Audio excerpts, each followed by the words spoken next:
think we can start, and then others might be joining a bit later. So good morning, everyone. My name is Eva Baños de Guisasola. I'm Senior Advisor at CEMR, the Council of European Municipalities and Regions. We're based in Brussels, and we're also the European section of United Cities for Local Government. This is a training academy session co-chair and co-lead by us and by UCLG. I will just be giving some initial instructions, and then I'll be passing the floor to the moderator. There's interpretation in Spanish and in English. The session is going to be recorded as yesterday. We'll be taking some pictures after the keynote speaker, so you also need to smile. As yesterday, you did very well. And then we will be producing a report with all the outcomes of this session, and the recordings and all the presentations will be shared, hopefully by the end of this week. There is also an evaluation form that I will put in the chat throughout the session, so you can also give us your feedback, so that will also help us improve and propose other topics for the next training academies. And please use the chat to ask your questions and share comments. And hopefully we'll have a lot of time for, well, a lot of time, a bit optimistic, but we'll have time for questions and answers. And please do not hesitate to also contact me by email in case you need further clarification on some of the topics if we're not able to cover them or in these sessions. So without further ado, I will be passing the floor to Sarah, who will be a moderator of the day. Many thanks to all of you, and thanks as well for those who were there yesterday as well. It was a very interesting session. Thank you, Sarah. Thank you, Eva, and thank you, participants, for coming back to our academy today. And today, as you know, it will be we have a very full program. We will look into investment, we will look into cases, we will look into policy examples, and of course, we also hope to have a lot of interactive dialogue with you. So very excited that we start now the day too. And so before, I would like to ask Federica Bordelot, who is the Director of Policy and Impact at CEMR, our partner, to give a little bit of feedback on what was the day yesterday. Yes, thank you, Sarah, and good morning, everyone, and welcome also from my side to the second day of this training academy on climate resilience and local water management. So yesterday, indeed, I believe we can all agree that it was a very important day in our program as we explored some of the most pressing issues surrounding the impacts of climate change, and we also really informed, I think, politicians and experts, inspiring them for the development of their own climate strategies, plans, actions, and also thanks to all the examples that were shared in the water sector. We learned about the urgency of addressing these challenges globally. At EU level, the European Commission also presented the key pillars and objectives of the forthcoming water resilience strategy that is really aimed at increasing water management efficiency and also address issues like scarcity of water, but also enhancing competitiveness and innovation in water industry. What we learn from the Commission is indeed that a new strategy will be soon launched, and in achieving all the objectives of this strategy, local and regional governments, of course, are key players. And these challenges are not just environmental challenges; they have really profound social, economic, and also political implications. And in this sense, local and regional governments have a unique role to play to really bridge the gap between the different levels of government, from the EU to national to local policies, and ensuring really that resilience measures are tailored to the different needs of the communities, and also providing real-time solutions on the ground. And all this work is not done in isolation, but is really done strengthening collaborations across, as I said, the levels of governments, but also within the regional and local ecosystems.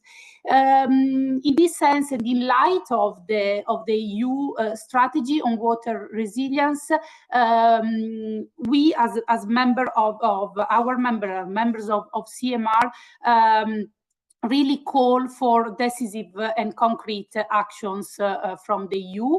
We firmly believe that water is not just a resource, it is a fundamental public good, and this means that it should not be treated as a commercial product, and its universal access to clean, safe, and water must really be guaranteed for all.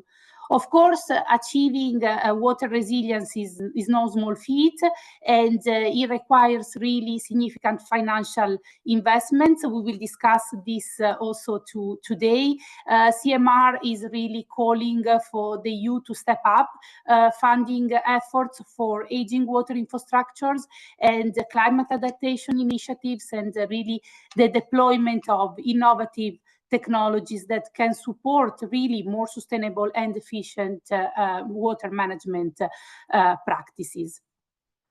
In considering this context and really thinking of what maybe could be called the year of water in certain extent, CEMR decided this year to, at its leader summit in Oslo in June, on the 23rd and 24th of June, to have a political discussion on water resilience, on water management, and all the risks that currently the local territories are facing. So to really discuss all the priorities that I have just mentioned, but also territorial strategies and practices. And the summit will be also the opportunity to showcase how cities and regions all over Europe are really becoming more climate resilient by tackling water challenges like floods, pollution, droughts. And to do so, CEMR will gather good practices on water management and display it in what we called the local water mural. So really use it in a way as an advocacy tool to really highlight the crucial role of local governments in protecting water resources and building climate resilience.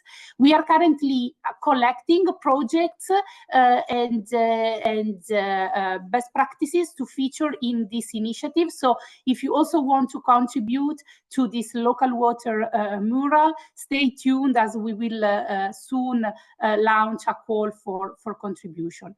So I close here. I pass the floor again to Sarah, and I really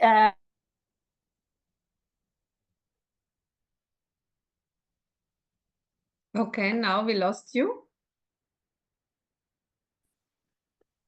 So I continue. Thank you, Federica. You were frozen in the last minute. Yeah, but don't worry. Maybe it's only it was on my source. But I think your points were very important. And here for the audience, we know we have participants from the world over. So the European reality maybe is not your reality, because of course for having the priority of aging infrastructures, you need to have infrastructures. And this is not the case in many of your places. But however, we hope that looking into a little bit into the European how to do and how to overcome and how to prepare for the future as a system and as a policy system of multi-governance opportunity is very important. So that's why we will have now in the next segment again a little bit an insight. So we will have first Dr. Jaroslav Mirsiak.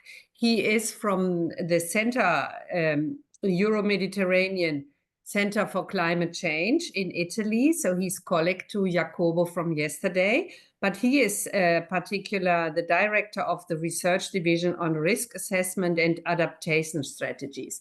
I'm sure his presentation will speak a lot to many of your realities. And after this, we will have James Hunt from the European Investment Bank. So this is also very important for us because the European Investment Bank, of course, has a division on water, environment, natural resources, and departments that were already with us last year.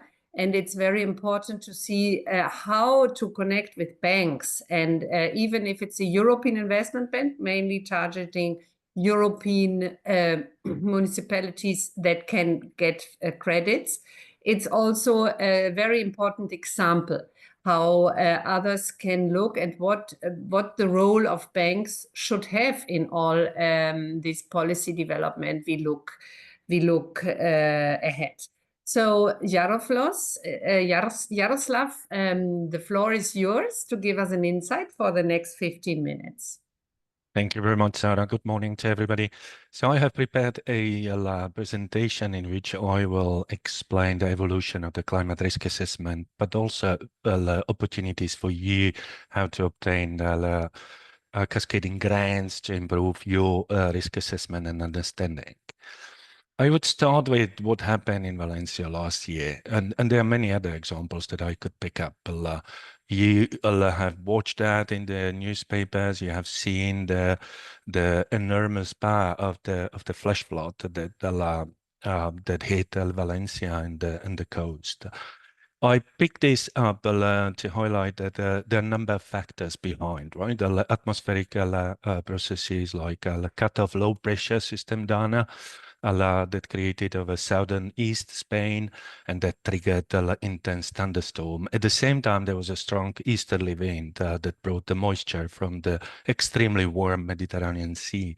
And there are a number of other factors that contributed to unfolding the effect. So climate risk assessment needs to take these type of combination of different drivers into account when designing the adaptation measures. Sorry, that was too much. Yeah. Those two figures come from IPCC report. On the left side, you can see the burning embers, which is an interesting visualization example how to communicate the risk across the different warming levels into the future. But I would like to draw your attention on the right side.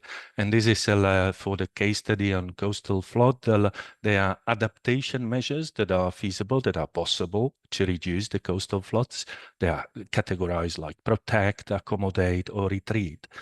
And they then evolve and have certain effectiveness over the future in function of the global warming.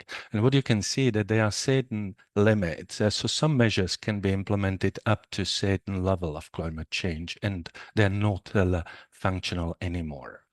And this is what we call limit adaptation. So climate risk assessment and the deep understanding of the institutional capabilities really need to understand what are the hard limits beyond which we cannot go, but what are also the soft limits that can be overcome by thorough planning, adaptation planning, and radical transformational change.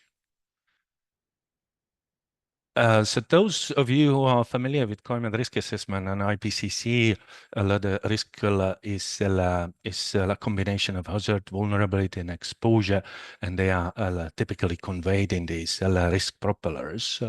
Later, we understood that there is a multiple combination both within and across the drivers that create cascading risk, compound hazard, and they create certain conditions for risk assessment to respond to. And the latest report of IPCC have also anticipated that this propeller framework need to be extended and include maladaptation. So policy responses, they're not really up to date, and they are making the risk even worse. Right. So this is an example of a risk assessment, probabilistic risk assessment that we have done for Venice. You can see there is a inundation scenario affecting the San Marcos Square, which is a site of enormous cultural heritage. Of course, these assessment can be turned into economic estimates about how much we are losing and how much we can gain if we are protecting the city better, like with MOSE project or with MOSE gates and so on. But in the probabilistic assessment is not enough. We really need to create a scenario of how this hazard evolves, how many people are in the city, at what stage, in which period of day or season this flood occurs, how many people you deal with, and how quickly you can evacuate them. So this is the shift towards the probabilistic risk assessment is incredibly important, but we need also a narrative exploring how the risk unfolds and what really needs to be done. European Union has adopted this large-scale research and innovation program that really brings together the local and regional authorities with the researcher and research organization in order to foster the transformative adaptation. So you might have heard about EU Mission. It comes with a lot of money. It's €1 billion euro research innovation program, and it encourages you to take part in those. So there are different objectives and there are different opportunities. So far, roughly 400 or 450 millions have been spent. A number of those funds are dedicated to you. I will touch upon these. Part of those funded projects that provide a horizontal support for you and also come with cascading grants for regional and local authorities to improve the adaptation planning are CLIMAX and Path to Resilience. CLIMAX has developed a framework for local and regional climate risk assessment and a toolbox that you can apply, you can look at, you can use the existing modules, scripts, and you can use the data that is provided with that in order to apply it for your constituency and see how what is the magnitude of climate risk. Path to Resilience funds the adaptation pathway planning to explore the limits to adaptation and how those can be unfolded. I stop here for a second. So both projects manage cascading funds, so you can directly apply to those projects and require cascading funds of around 300,000 euros for your local or regional authority in order to be able to participate and improve the understanding. So there's a huge opportunity for you. If you are not coming from the European Union, there are similar programs run by G7 globally, but also the Santiago network for loss and damage. So there's hubs for building capacity, equipping you with tools and knowledge. This is an insight about how the CLIMAX workflow works. So basically, you download, you have an access to a Jupyter notebook with the scripts that make it possible to access the data, run the analysis, change it, adapt it to your local circumstances. And those projects are also providing a capacity building exercises. I will come back to that, in addition to the resources that you can use in order to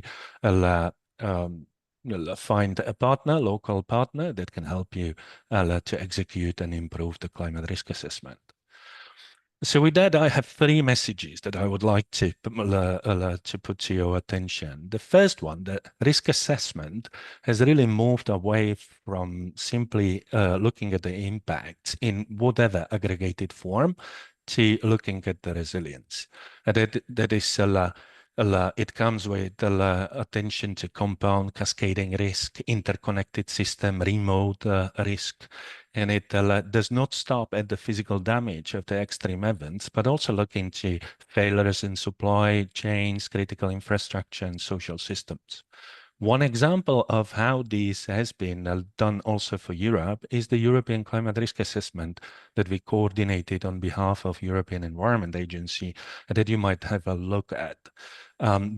Within the risk assessment, the UCRA, there are storylines of unfolding risk at the European level, and well, what is the capacity of European institutions to deal with them?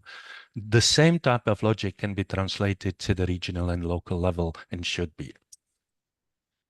The second message I would like to highlight is that the risk assessment should really shift from problems to solutions. So it's not only to identify that there's something coming that we need to deal with, but really pinpoint what are the solutions, what we can do in order to reduce the risk. One example for these, for example, degraded ecosystem and their restorations like wetlands, forests, can really help to reduce the physical impact of extreme events. And I will be talking about that. But the risk assessment needs also deliver the business case for the financial innovation, like insurance and ecosystem services, and how to harness the value that they provide for practical adaptation and risk reduction strategies. And the third message I wanted to pass over is the risk assessment really needs to go beyond barriers and look into capabilities. So risk assessment really needs to develop an ecosystem of climate services that enable a tailored solution seeking in specific situations. The public authorities have the mandate to advance the climate risk assessment, not only for their own public planning, but also for the businesses. They are seated in your areas, and really look forward and look at the data and are able to develop their own business interaction and resilience strategies. So it's extremely important for the risk assessment to deliver the capability enhancement. Right, here are some examples of the studies that we have done. This is with Milano City. On the left side, you can see the full probabilistic pluvial hazard assessment for the whole city. And then we have, together with the municipality of Milan, we have developed certain adaptation strategies like nature restoration within the city. And that comes also with estimation of how much the risk and the expected annual loss and damage can be reduced by those nature-based solutions. Another very nice examples is how the beaches of Rimini has been restructured. So previously there was a heavy traffic and road. Now this is turned into a pedestrian zone with a reconstructed sand dunes that protect the property and the coast with from the coastal flooding. We have done the study for the municipality of Rimini, estimating the damage reduction potential of these, and also estimating the optimal height of those dunes. But it's really an excellent example of how to use this information to change your city. We have put the models that we have developed for coastal, pluvial, and fluvial hazard into a portal that can be easily accessed. It's called a Safer Place. It's built upon simplified models that enable you to specify the hazard scenario that you want to play out, and it delivers the risk map for the whole city. And it has also been used for civil protection purposes during the 2023 flood in order to identify the most impacted areas. So this is the flavor on the climate risk assessment and what are the requirements, how we see them evolving, and what the opportunities for you are. For the second part of my talk, with really a few minutes, I would touch upon the solution, part of those solution, nature-based solution. You might have heard about them. They are a solution that are based on reconstructed ecosystem and the services they can provide. And there are a number of different ways how you can do that. The ecosystem services provide a number of benefits, including soil fertility, control of pests, increase of agriculture productivity, and many more. In the water field that we are talking about today, they help to recharge aquifer, improve water quality, ensure higher water availability, and restore habitat and biodiversity. And the nice thing about this is that they can be implemented in different contexts, and they work. So in this figure, this is a traditional CAT model, the exceedance curve that put in function the probability of extreme event hitting certain area and the damage that we expect under that probability. And on the left side, you see that this exceedance curve is changing as the climate is changing, and it's shifting towards the more extreme situation with the high level of potential damage. On the right side, you can see the area where the nature-based solution can be used and can really reduce the impact. And those are mostly the high probability and lower type of impact, because in the case of Valencia, a simple wetland would not be able to eliminate the damage or significantly reduce the damage caused by the extreme amount of precipitation over a very short period. So the Valencia would be somewhere close to the beginning of x-axis, right, where you see the red area. But in many other areas, nature-based solutions are valid and can help. And there are examples how to do that. This is a idealized example of wetlands, coral reefs, in mangrove forest, reducing coastal floods. And so on these examples, you see the wealthy ecosystem can reduce the damage. That means they have economic value, even if you don't pay any price for that. And this value is being harnessed by insurance and investment schemes. There are a number of interesting innovative schemes like Mesoamerican insurance program that insures the coral reefs themselves rather than the property on the coast. And the same we have also for mangrove restoration and so on. So it is an interesting business case for insurance to reduce the protection gap by investing into protection in insurance and the restoration of ecosystems. So how it basically works, let's say unprotected residential properties, you don't have insurance. Basically, you are losing the value of the property because at some stage, the disaster risk needs to be capitalized in the value of your property. Then you have the case where you have a disaster insurance, but many insurers are withdrawing from certain areas because the risk becomes too high and too localized. They're unable to estimate the risk and calculate the premiums. So they're losing the business. And this is opening the mandate of the public authorities to provide something like community insurance for protecting the neighborhoods. And the third case is when you combine the insurance with the nature restoration and nature-based solution in a number of ways and contribute by reducing the risk. That also helps to extend the business opportunity for insurance because the risk remained manageable. There are a number of ways how you can implement the nature-based solution on your property level, on your neighborhood level, or even in the catchment scale. And those need to be taken into account, and the effect needs to be calculated and translated into financial arrangements to provide an incentive. Well, as one example that we are exploring in our research in the naturance is there is a potential systemic financial risk coming from the capitalization of the flood risk in the property values. This is something that we have explored also in the UCRA assessment. That means, if you sum up the reduction of your property value across larger area, then you can create a financial bubble because most of the properties are bought using a mortgage loan or otherwise financed by external bodies.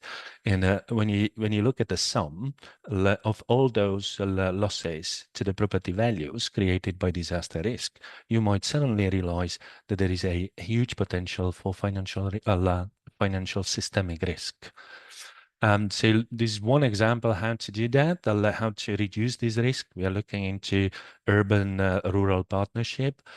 So rural areas that are typically low value, but extremely important for ecosystem restoration. If you concentrate the flood potential on those areas, you might protect high-value urban centers. And so Instead of simply storing the water on the agricultural land in multiple forms, including the controlled flooding, you might turn part of these rural areas into reconstructed wetlands that provide also additional benefits. This is my last slide, just to strengthen the type of capability building that is going on across Europe. There are a number of initiatives that are offering opportunities to engage, getting the resources to improve the climate risk assessment, but also be part of larger community of interest or community of practice. So Climax has community of practice, monthly meetings that you can join and learn more about how to deploy the climate risk assessment modules and what you can do. Climate Europe 2 festivals convey the messages about climate services, how to design them, how to make them reliable and quality assured. And the Aspect Forum is looking into climate predictions, that is even, combining the projections, long-term projections, with a cutting-edge understanding how the climate will evolve from seasons to the next, perhaps 10 years. Last but not least, the Natureton Naturance is organizing citizen engagement for helping to explore what is the role of nature-based solution and how to fund them. Those are only a few examples of really many in Europe, and I invite you to look for more opportunities. I think the European Union Horizon program is providing with number of opportunities for you to follow up. With that, thank you very much, Sarah, and thank you very much to the audience. Thank you very much, Jaroslav. Definitely there's a lot of interest. We will have also a game today on nature-based solutions. So this concept you will definitely take home. So, but I think one of the parts maybe now looking into the following speakers. James, you are also an engineer and of the Water Division, Environmental Natural Resources of the European Investment Bank. So Jaroslav made some points on of course, it is very important to invest, for example, in nature-based solution or in water circles, but usually the investment time is not meeting the graphics he showed. We look into a return in 2100, and investment policies usually are not that long, and of course the difficulty is very high. Also, when you look, Jaroslav said, maybe the future of insurance also is uncouple housing from public infrastructure, so public spaces and so on, which is a communal asset. So how are banks performing on this? Of course, you will give us an insight how you as a bank move for more nature-based solution and for more water resilience. Thank you very much, James. The next minutes, 10 or 15, are yours.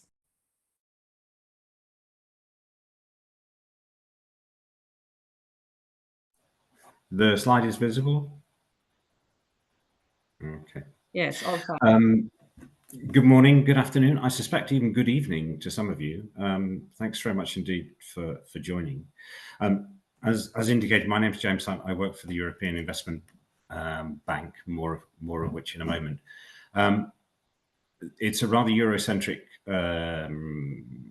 presentation, for which I apologize, but I'll try and generalize some of the points to make them of relevance to everyone. Now, earlier presentations, I think you had a lot of information on water management, climate resilience, risk assessment, so on and so forth. And I suspect many of you are thinking, well, what do we do now? What measures can we take? And how do we go about it?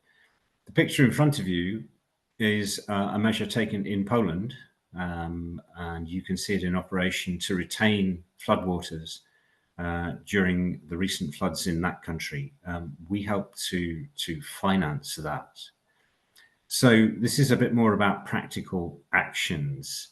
Now, just of course, I have to say who we are. We're not a commercial bank. we are a public sector development bank. We've been around since 1958, which means we're even older than I am. But it's in principle set up by member states to support EU policy goals. And as you heard from Veronica Manfredi of the European Commission, and you've heard in other presentations, climate action and sustainability are key public policy goals, and we are endeavouring to support those. Just to give you a sense of scale, I mean, we're one multilateral lending institution, but of course there are many others, the World Bank, Asian Development Bank, African, etc., etc. But we sign about 100 billion euros worth of loans per year. Only about 5% of that is specifically directed towards water and wastewater. But of course, a lot of water resilience is not about the conventional water and wastewater sector. It's about a whole range of issues, including urban development, flood defense, so on and so forth, including urban areas. Now, as you also heard yesterday, and we've just been repeated, the water resilience strategy for the European Union, it sounds grand and new, and I don't wish to sound in any way pessimistic, but the reality is that Europe already has, and many other countries indeed outside Europe, already have very strong water legislation. In the EU, that's the Water Framework Directive, Floods Directive, and so on. These are very strong and comprehensive pieces of legislation. But the truth is, they're not actually being implemented in full.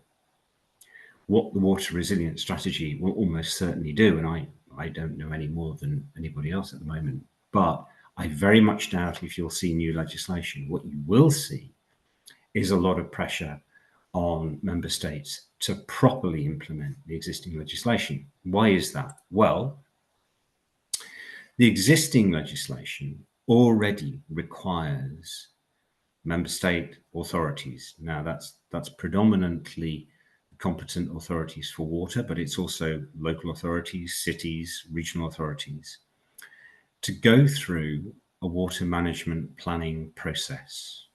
Now in Europe, they're called river basin management plans and flood risk management plans, and indeed in urban areas adaptation plans.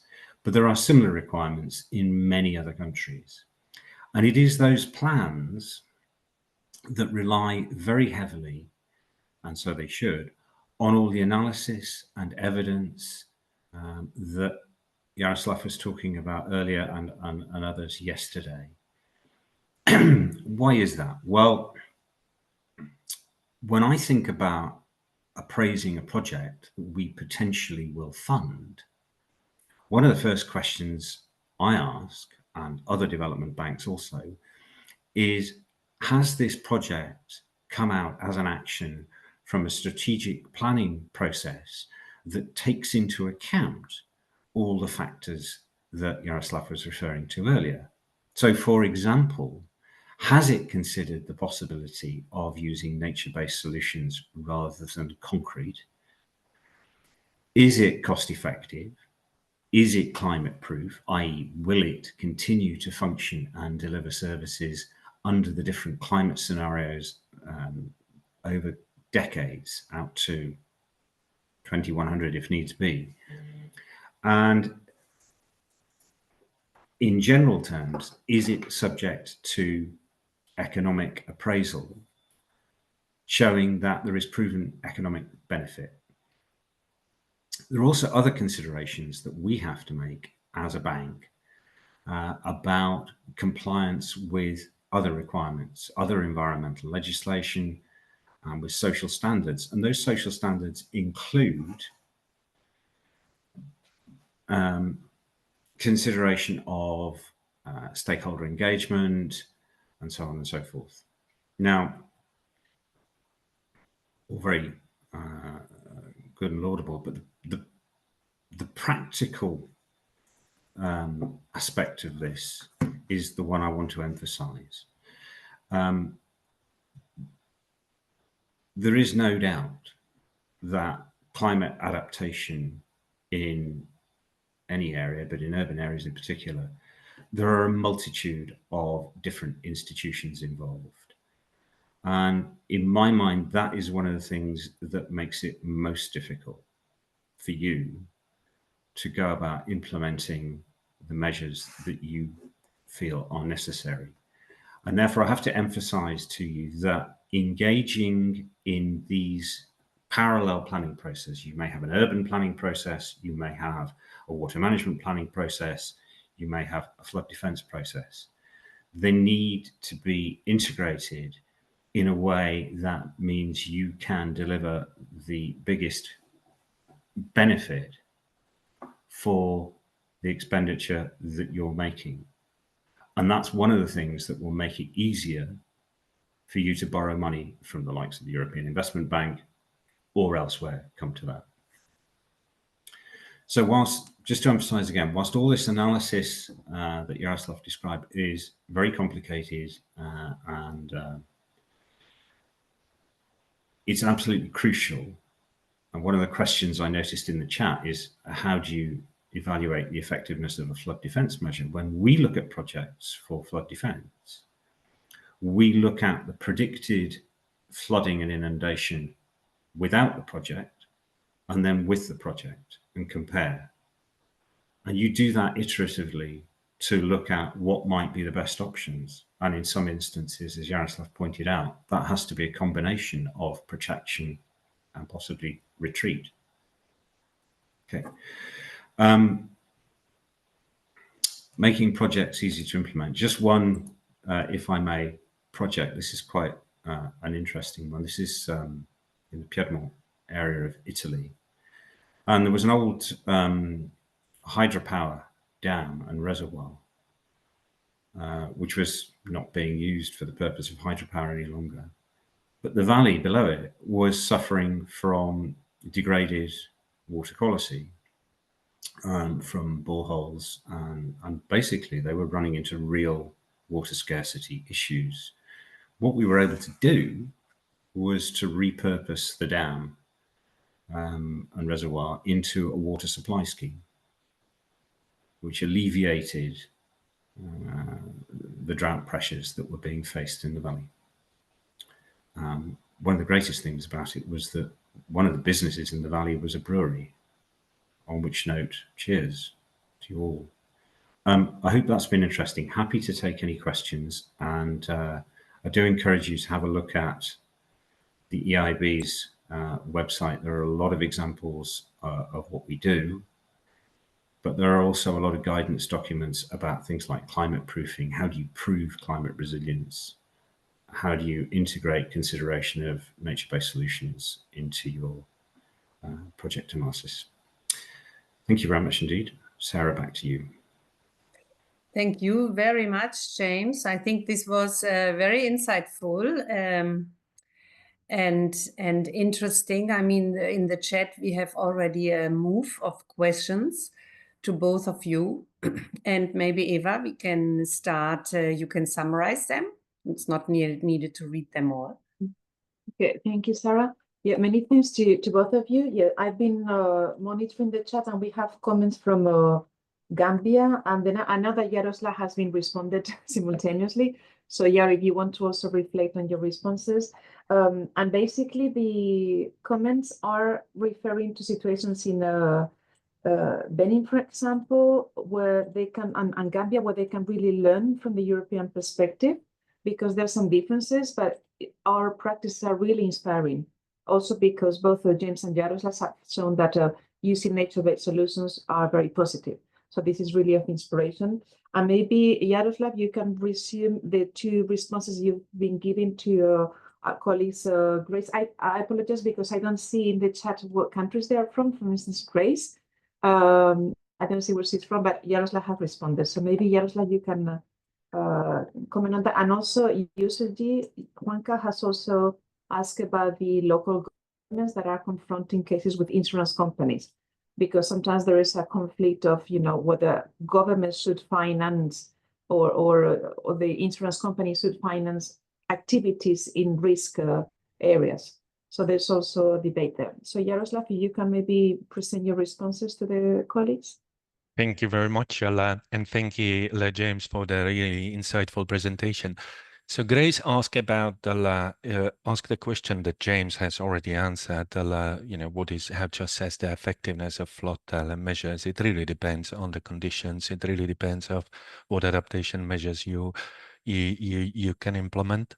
But what James said, I mean, you compare the situation before and after, and you check the feasibility of implementing them over time, how much time is needed, and until when it will be effective. And that gives you an overview about the performance. I would quickly touch upon the other question asked by Juan Carlos.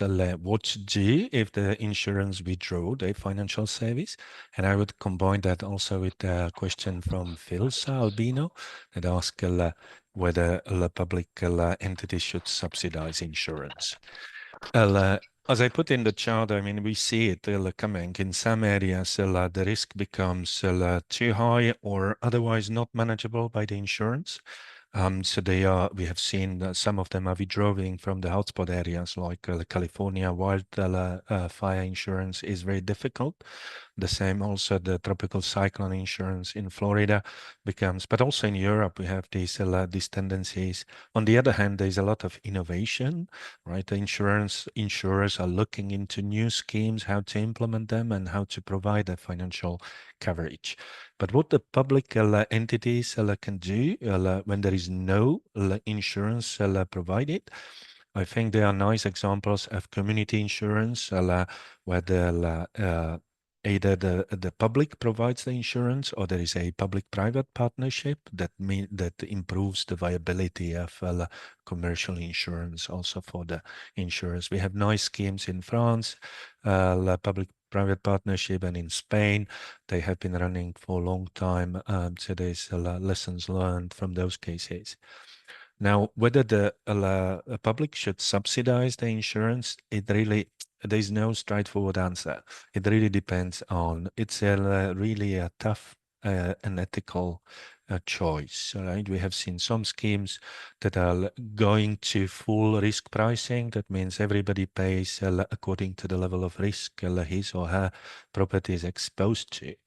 But this is also connected with a number of other social processes like gentrification, like high flood risk prone areas are left to low income population that are unable or cannot afford to pay insurance, and you increase basically the inequalities in your community. So the ethical question really need to be answered through a public dialogue and specifically for each case.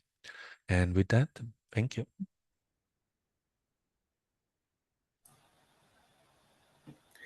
I think that the failure to obtain insurance, which is something affecting, is very close to home in Europe, and I'm sure it's worse elsewhere.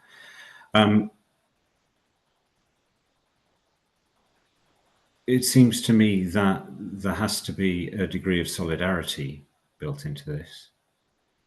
And if that gets called subsidy, then it usually kind of receives a pejorative connotation, but it shouldn't be.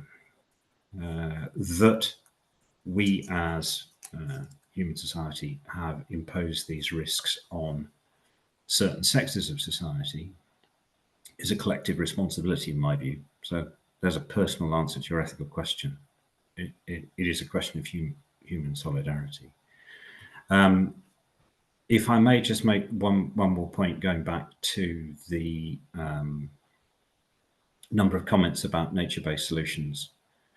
They are an opportunity, but they aren't necessarily always the whole answer. I've done plenty of projects where we maximized the use of nature-based solutions and they got us so far, and then we had to go conventional. If you can call concrete conventional, I suppose you can. So it was a combination of measures. There are no silver bullets, and it's difficult. And I don't want anybody to kind of go away from this thinking, oh, well, it is difficult.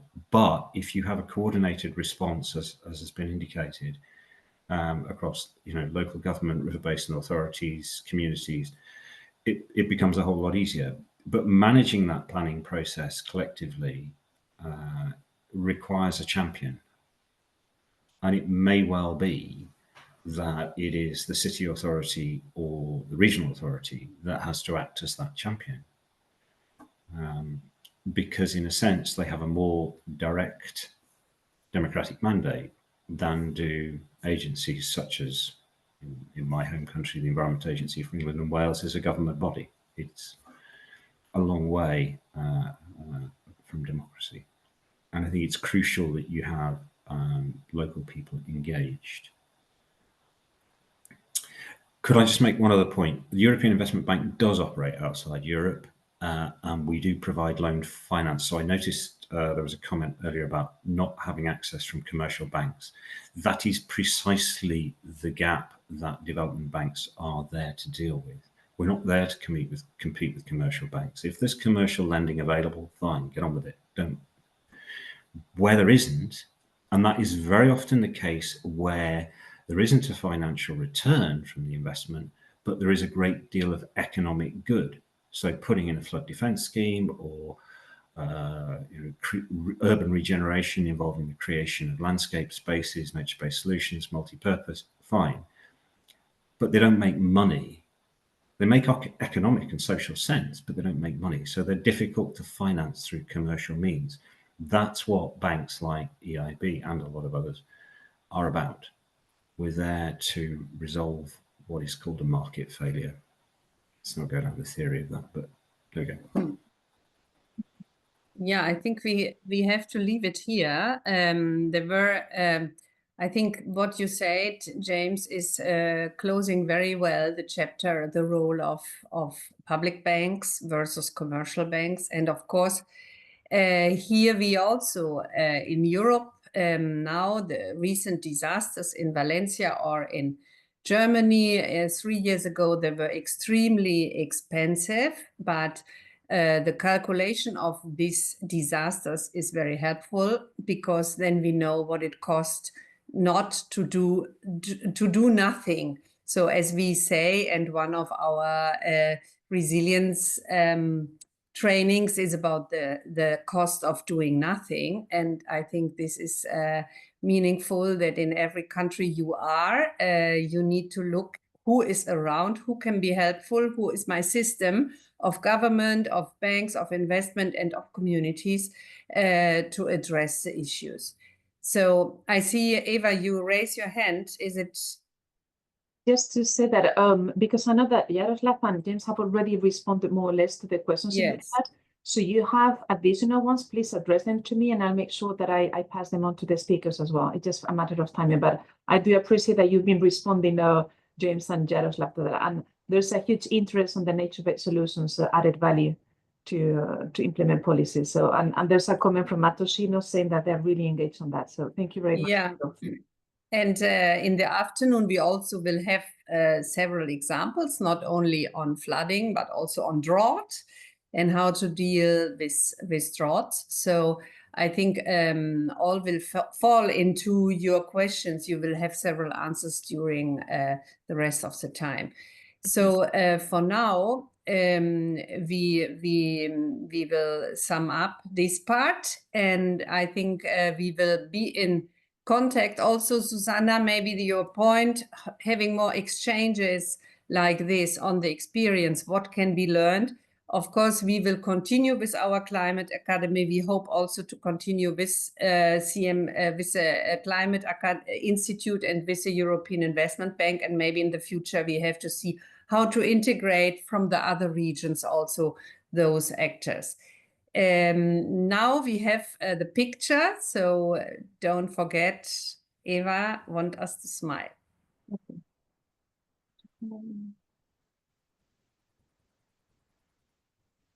Will you say 1, 2, 3? Okay, I'll say just 1, 2, 3. Okay. Keep smiling for 10 seconds, okay? Because I need to move the pages. So 1, 2, 3. Second page. 1, 2, 3. And third page. 1, 2, 3. Okay, I think it's good as Good. So meanwhile, a big thanks to James and to Jaroslav. I also have learned a lot, as all of us. And now we will go into the next segment that looks a little bit into the United Nations agenda. So first, as you all know, the mandate of United Cities and Local Governments is being vocal in the United Nations and informing United Nations on the needs and on the positions and on the strengths of local and regional government. So I will ask my colleague, our policy director at UCLG, Jean-Baptiste, to give us a small insight on the advocacy we do, in particular on water. Jean-Baptiste, thank you, Sarah. Good morning, afternoon, or evening to everyone. I think indeed that comes very timely to tell you a bit more about the main lines of our advocacy and how do we construct and build that advocacy from the needs of our membership. Of course, when we go around the world and attend all those advocacy negotiations or deliberations, we obviously base it all on the very basic needs of our membership. And when we ask the members in the different surveys that you all receive, there's always water and sanitation that comes up very first. And it's not only Europe, it's Africa, it's Asia, it's Latin America. It's stunning that since UCLG was merged from the two associations in 2004, water is actually also in one of the first articles of our constitution.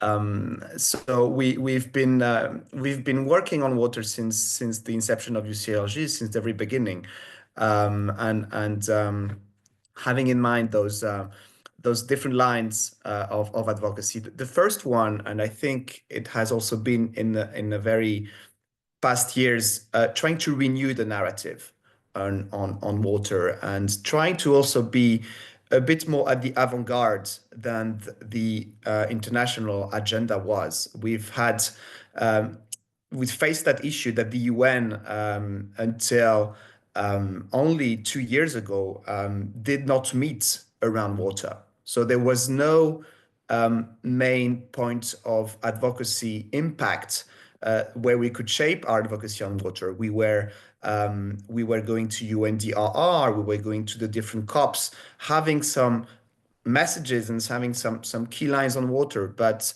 there was no main point of advocacy. In 2023, the UN decided to reconvene on water, and that was the first time for 50 years in 73 in Mar del Plata. So water is coming back on the international agenda. And from UCLG, we've been taking back to the roots of our membership, but also trying to turn a little bit the narrative and pointing out the status of water as a global common good. This is for us the baseline of everything. That means that we could advocate for more remunicipalization. We know this is a very hot topic in many countries, but that's also what the members tell us. And also some kind of renegotiation with the private entities. The price of water has also been and still is an issue in many towns and villages, and in some countries there are also still some protests in the streets against the high price on water. Obviously, this for us is around the issue of care and our pact for the future that everyone knows now, but that is also about caring about our communities and also about the most vulnerable. This issue of access and informality.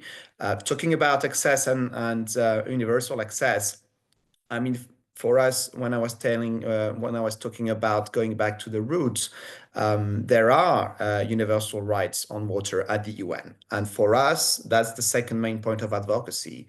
Is how can we make that realize, and how can we also support the UN in accelerating that realization of universal right to drinking water and sanitation? It's also very important that we include sanitation there. Sometimes there is this reduction only to water and access to drinking water, but it's around 1 billion people around the world that do not have access to sanitation.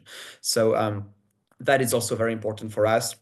And this also goes through the acceleration of the localization of SDG 6. Obviously, second point is this issue of universal and equitable. So a very strong focus. Countries that are having high problems in implementations. So Sub-Saharan Africa, but also some of the groups that are facing most critical problems for women, for migrants, for homeless. So we have been advocating for upgrading or advanced infrastructure in these pockets of deprivation, as we say. When we consult our members around the world, and especially regional sections, and CEMR is very involved in this, it's been also critical for us as the centennial movement on decentralized cooperation to promote and highlight that role of city diplomacy. There are many cases around the world, and we've heard a few. You have also some legal frameworks that promote decentralized cooperation in some countries, like in France with the Loi Houdin that allows to put 1% of each municipality's budget into decentralized cooperation. And we have had also many cases around the world where water decentralized cooperation has worked, and there are examples in between Europe and Africa, between Europe and Middle East. So that particularly role of city diplomacy, also through the basins, we have been promoting. When members come to advocacy meetings, there are also these experiences that we can showcase. And of course, the issue of water in some of the conflict areas around the world, where water can also be an instrument for dialogue, collaboration, and coordination. Governance and financing are two of the main elements of that matrix for us to improve support and improve advocacy at local level. Of course, that critical role of multi-level governance, but also in many areas where water and rivers are shared between territories or between countries. And we've been focusing also in the past 2 years in increasing that capacity for small island developing states. And so especially relating to ocean degradation, I will touch upon this just right now. Obviously, you all know that financing is critical this year because the fourth conference of the Financing for Development is happening. So we are following the general line that we follow for financing, but especially for water. We've been focusing especially on towards development banks and central banks to increase the access of local and regional governments to finance, especially on water. There is still critical issues and challenges for local governments to access the markets on this. And second is to also support our members in trying to find alternative ways to finance and solidarity mechanisms, especially to the different levels of governments. As you can see, there is not one main advocacy impact or center of interest for advocating on water. It's a little bit spread out. Now the UN Water Conference is getting institutionalized. That was not the case for 50 years. The next one is coming next year, hosted by Emirates. But as you can see, there are many different arenas where we have put this forward. The World Water Forum used to be the main point of meeting for our members. because we do have a local and regional day in this World Water Forum for many years. So I would say it's a point of exchange for the membership, and also a very interesting area to network and impact, because most of the water agencies or the representatives of the basins and many national governments are there. But we are trying to shift this towards obviously more to the UN level, where we can gather more support. So the UN Water Conference next year, this year. So, Baptiste, 1 minute. Could you conclude? Yeah, that's the last one. Yeah. And this year, obviously, the UN Oceans in June, where we have around 100 members already interested in coming, and this will be hosted in Europe, in France. For the rest, critical to leverage this advocacy into a more broader UN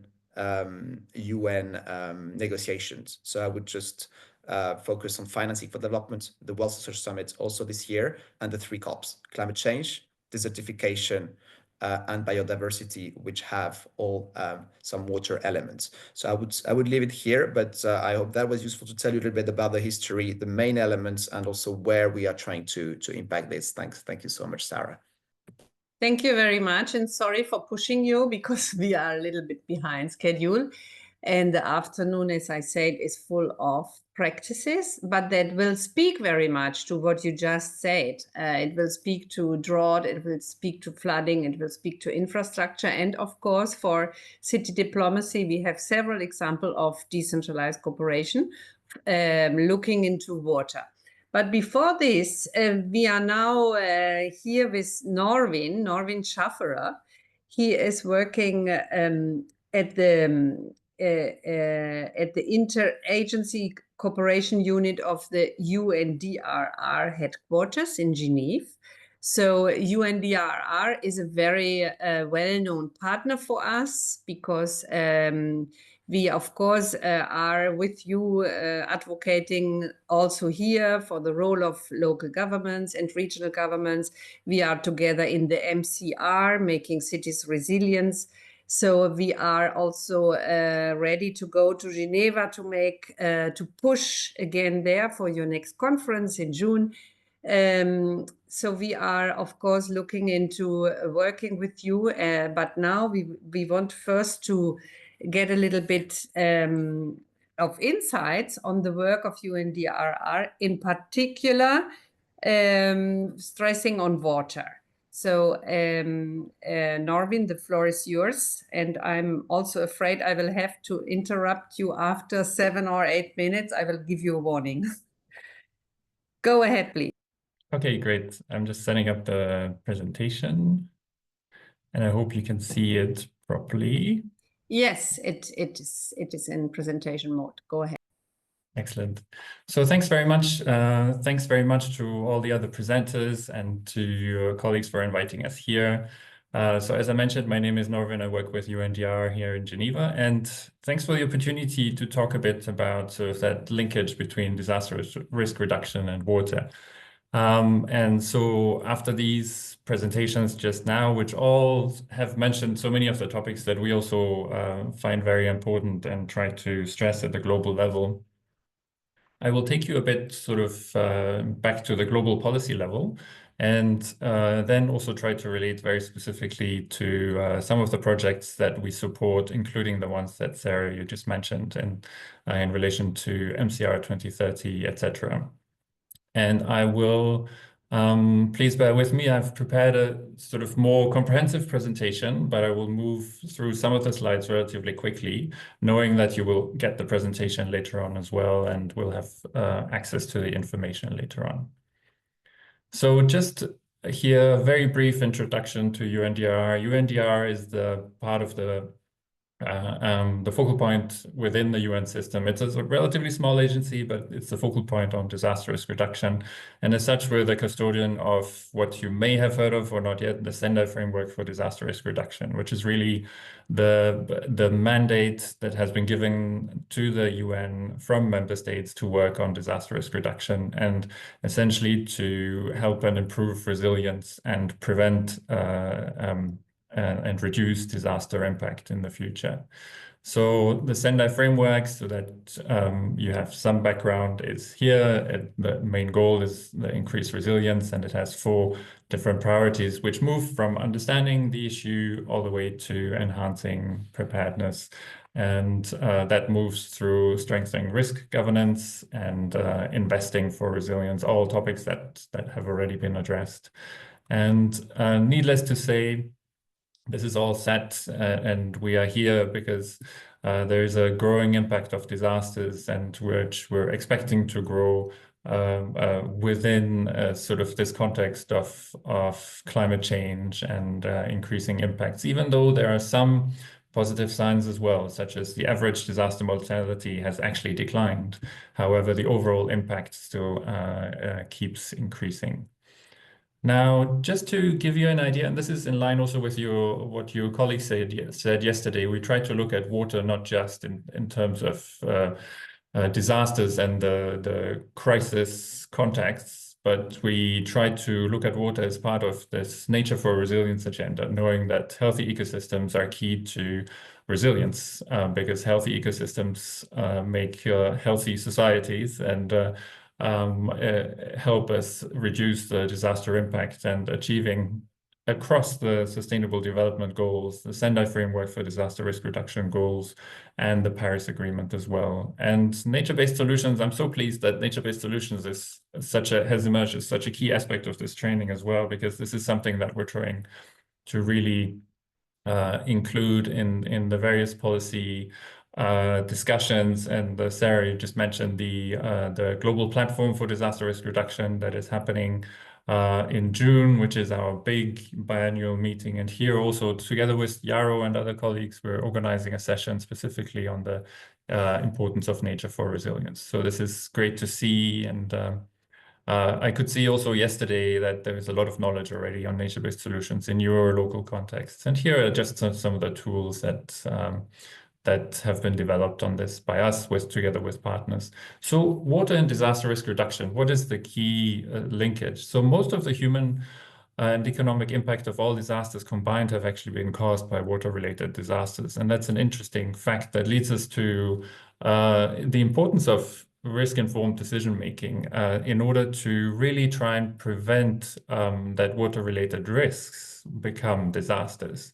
And this is what we're trying to advocate for, that we need planning in order for us to be prepared for disasters, so that prepared to address risks so that they don't become disasters.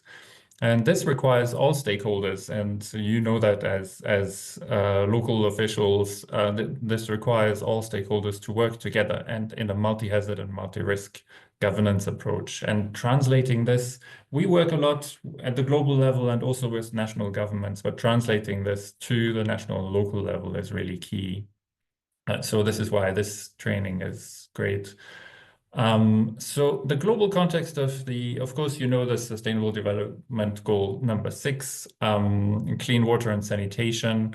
As the previous speaker had mentioned, Jean-Baptiste, you mentioned some of the sort of global UN contexts, the 2023 Water Conference, which will then be followed by the 2026 Water Conference.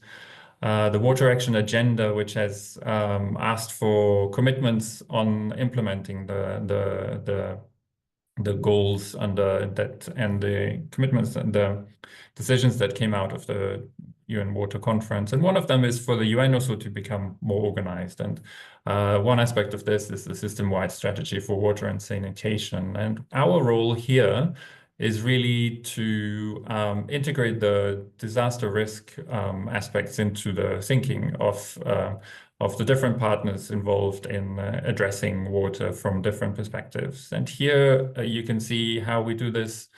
We are part of some of the interactive dialogues, for example, on that prepare for the UN 2026 conference. Also for the 2023 conference, we integrated disaster risk reduction into these discussions. And we also publish guidelines on water-related issues. And often our global assessment reports, which are yearly reports, also address issues related to water, as you can see here.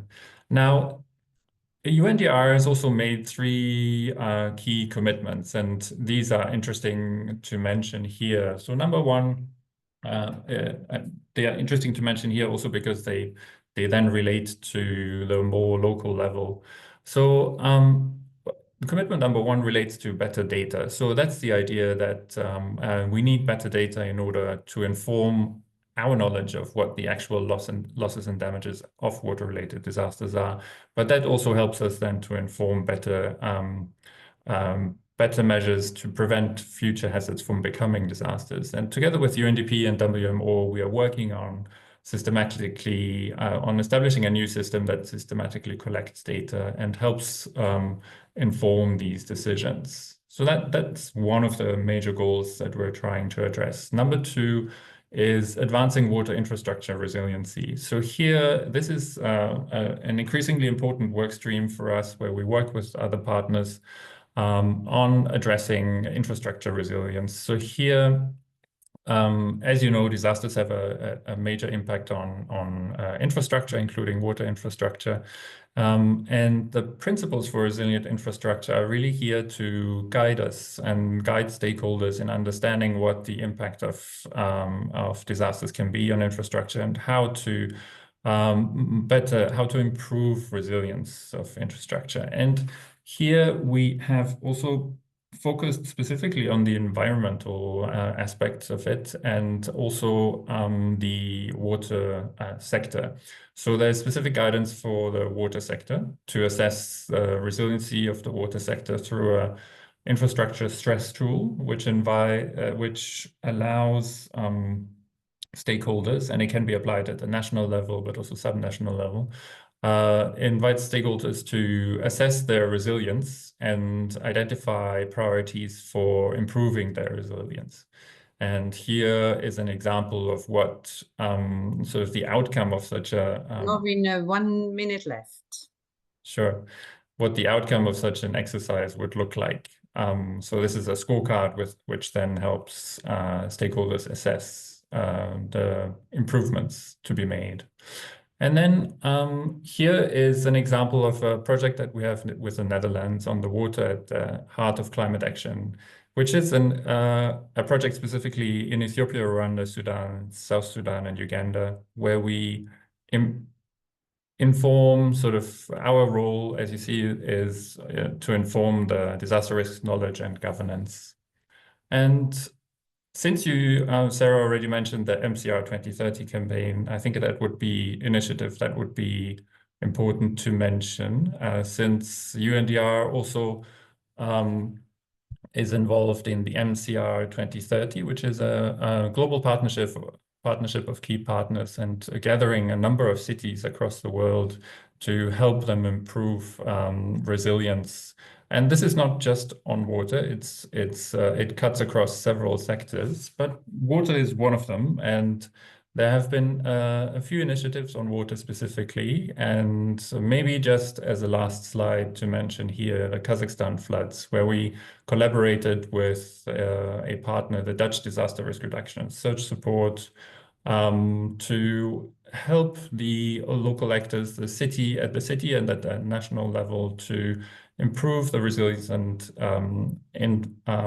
inform the flood management plans for the future. So this is a quick run through. Here are my contact details as well. Thank you very, very much for the opportunity, and very happy to be in touch with any of you if you have any questions and for further resource sharing and information sharing. Thank you. Thank you, Norvi. This was very insightful. I know you have a lot to tell us and of stories because you are really connected now globally, which is, of course, very interesting for our audience, and that we look not only in Europe, but also outside. So I don't know if, as Eva, you want to summarize some of the upcoming questions to Jean-Baptiste and Norvin. Yeah, thanks, Sarah, and thanks, Norvin, for your excellent presentation. And Jean-Baptiste, the same to you. Okay, so we have one question and one comment. One question was on how can we enhance climate change and local water supply? And there was a specific focus for Africa. I don't know whether any of you could maybe give a response on that. So how can we enhance climate change and local water supply in Africa? And another comment is from Tabi, and says that when we focus on reducing the vulnerabilities in local communities and strengthen their infrastructure, we can enhance global access to safer, healthy water sources and resilience for all. But most importantly, we need to enhance local communities' access to knowledge and nature-based solutions, which are more efficient and adaptable in most local contexts. So, so that's one comment and one question. So please, Novino Gianbattista, thanks. And thanks, Sarah. Yeah, very interesting. Very interesting questions. This very common that we get these questions from the members saying, I mean, how can we bridge what you are doing in terms of advocacy at the international level? How does that connect with my concrete problem in my community? I was talking about governance, increasing first dialogue and trust. If there is basic services, needs and challenges in your territory. For us, one of the starting points is obviously increasing the coordination between other levels. And if something is going wrong there, it could be with the national government, or so increasing trust, coordination, collaboration between different levels of governments. The second is increasing those financial mechanisms that would be missing, either through direct access to international markets or specific loans or grants from some of the development banks or regional or national development banks. And the third, well, is also what our whole team is doing at UCLG, and the different focus that we have on learning and attend some of the peer-to-peer learning that we're involved on, and the learning modules, and be involved also in our international actions. So, for example, coming to one of the next big milestones on water could also increase the opportunities for one municipality to try solve some specific issue. But yes, governance, finance, and I would say learning.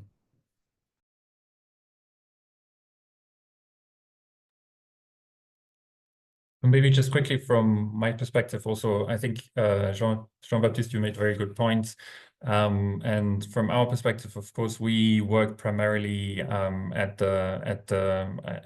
the global level and then with governments. So what we try to do is also something that Jean-Baptiste mentioned, is to really bring different government departments together to integrate risk into their decision-making and the national planning instruments. And that requires working across the different sectors and integrating water risk, for example, into other strategies. Not only looking at it from a disaster perspective also, but in terms of preparedness and infrastructure. So on our infrastructure work, for example, we try to connect different actors from the Ministry of Environment, from the disaster management angle, but also from the infrastructure and then finance angle, because it is really essential for these actors to work together and for that to then trickle down also to the local level. Thank you.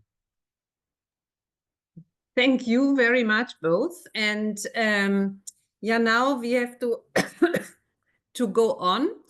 I'm sure that the upcoming presentations we have, and also our game on nature-based solution, will unfold a lot of the points you have made, and also the audience in our chat room.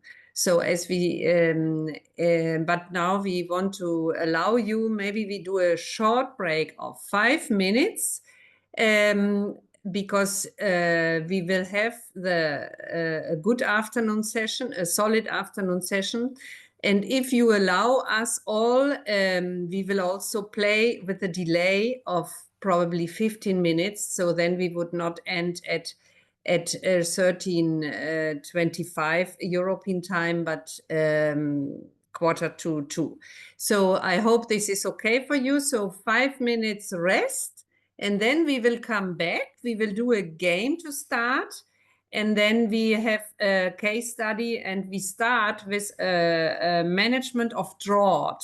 So this will be very, very interesting from subnational government, the Generalitat of Catalonia, with very, very important insight. I look very much forward seeing you in 4 minutes now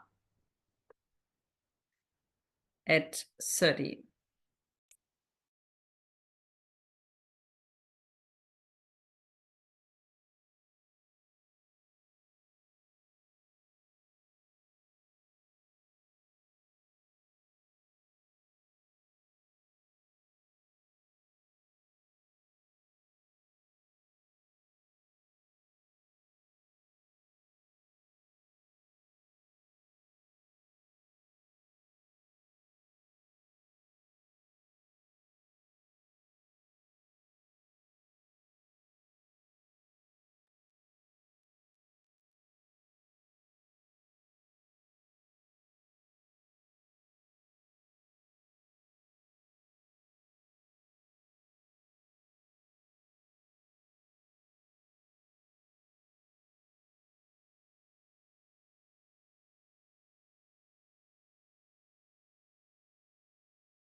Okay. I see some people have even went out of the room.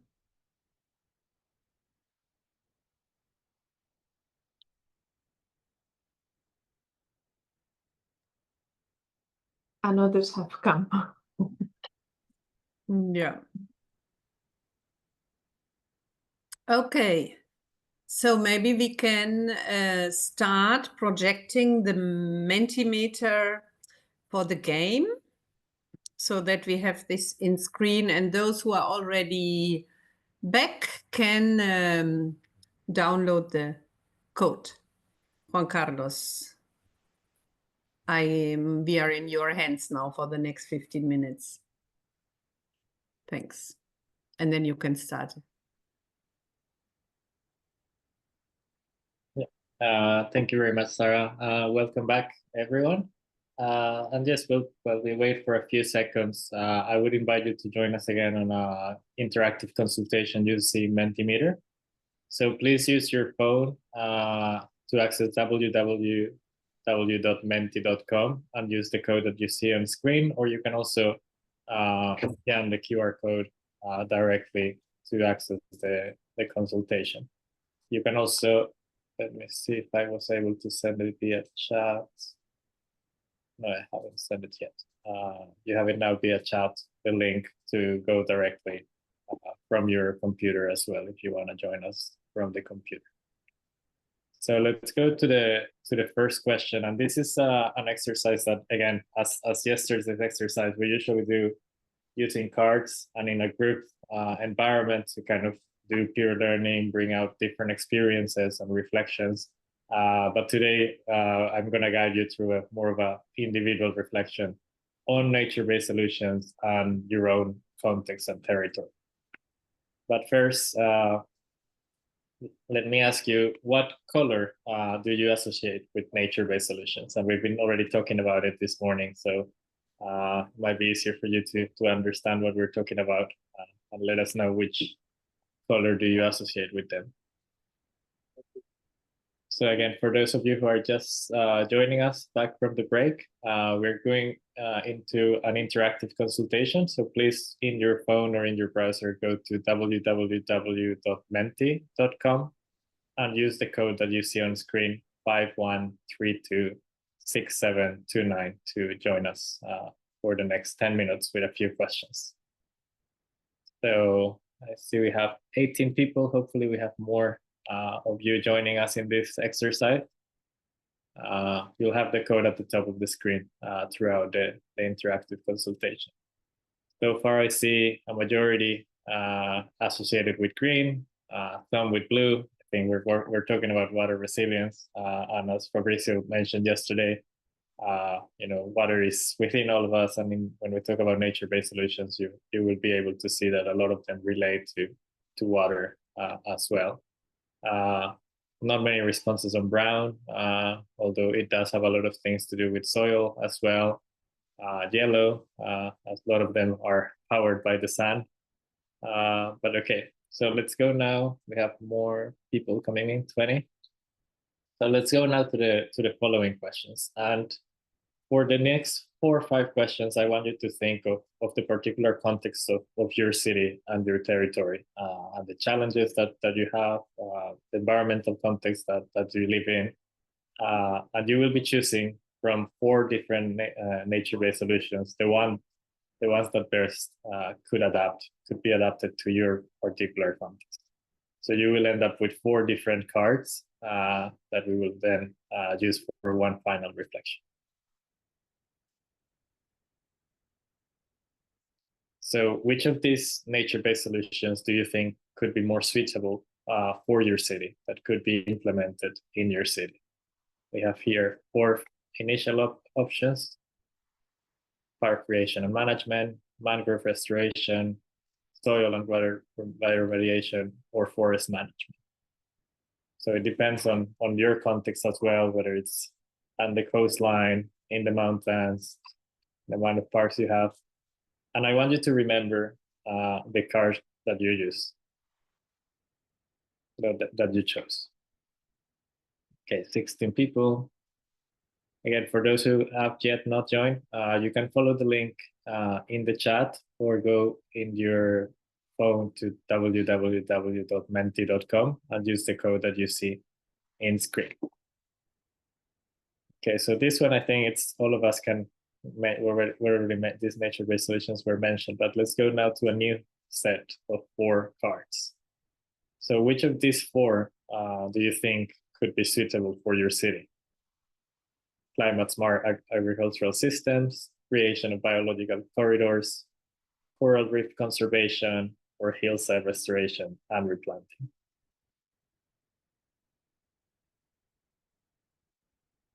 So again, different options depending on the context of your city, your territory, the spaces that you already have, the green spaces that you might or might not be able to connect, whether you have agricultural spaces, within your city boundaries. Okay, we're still getting to 20. So now you have a second card that you have selected. So please keep in mind both the one that you chose in the previous question and this one. And let's go now to the next set of 4 cards. So again, these ones are much more related to water. And which of these nature-based solutions do you think could be used in your city if you had to choose one of them? So we have regional water basin management, water retaining gardens and swales, or like what was also known as rain gardens, river and wetland renaturalization, or gray water recycling in more urban spaces, where there's also a nature-inspired solution. So we see a lot of different options depending on the context and how localized or regional the approach that you want to give it to your strategy. Okay, we have almost 20. So now you should have 3 different nature-based solutions that you have selected for your particular context. Let's go for the last one for you to choose from. So we have now 4 more here. These ones have ranged from more societal approach, like community gardens and urban agriculture, ecotourism in rural protected areas, also connected with business, more infrastructure related, like paving and permeable surface, whether it's in parking spaces or in roads or in pedestrian areas, and rooftops and green roofs as well, that can be adapted to different buildings and more urban centers. So please choose one of them.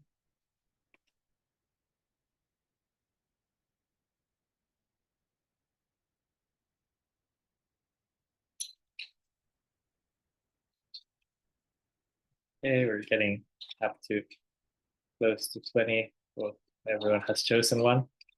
And now it comes to the hard part. So you have 4 cards, 4 nature-based solutions that you have identified that could be adapted to your city. And I want you to reflect and share with us, how would you go about adapting that? So like, where would you, from those 4 cards that you have selected, choose one of them, the one that you think is the most appropriate to your city context. And in the next question, please let us know, how can you apply that one nature-based solutions out of the 4 that you have identified in your city? And here you can think of, you know, where would you apply it, with whom,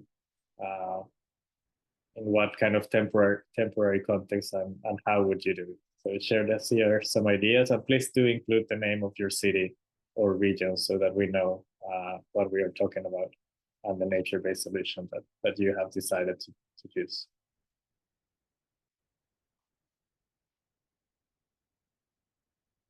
So again, choose out of the 4 nature-based solutions that you thought could be adapted to your city. Choose now only one of those 4, and think on, and let us know how you could apply it in your city.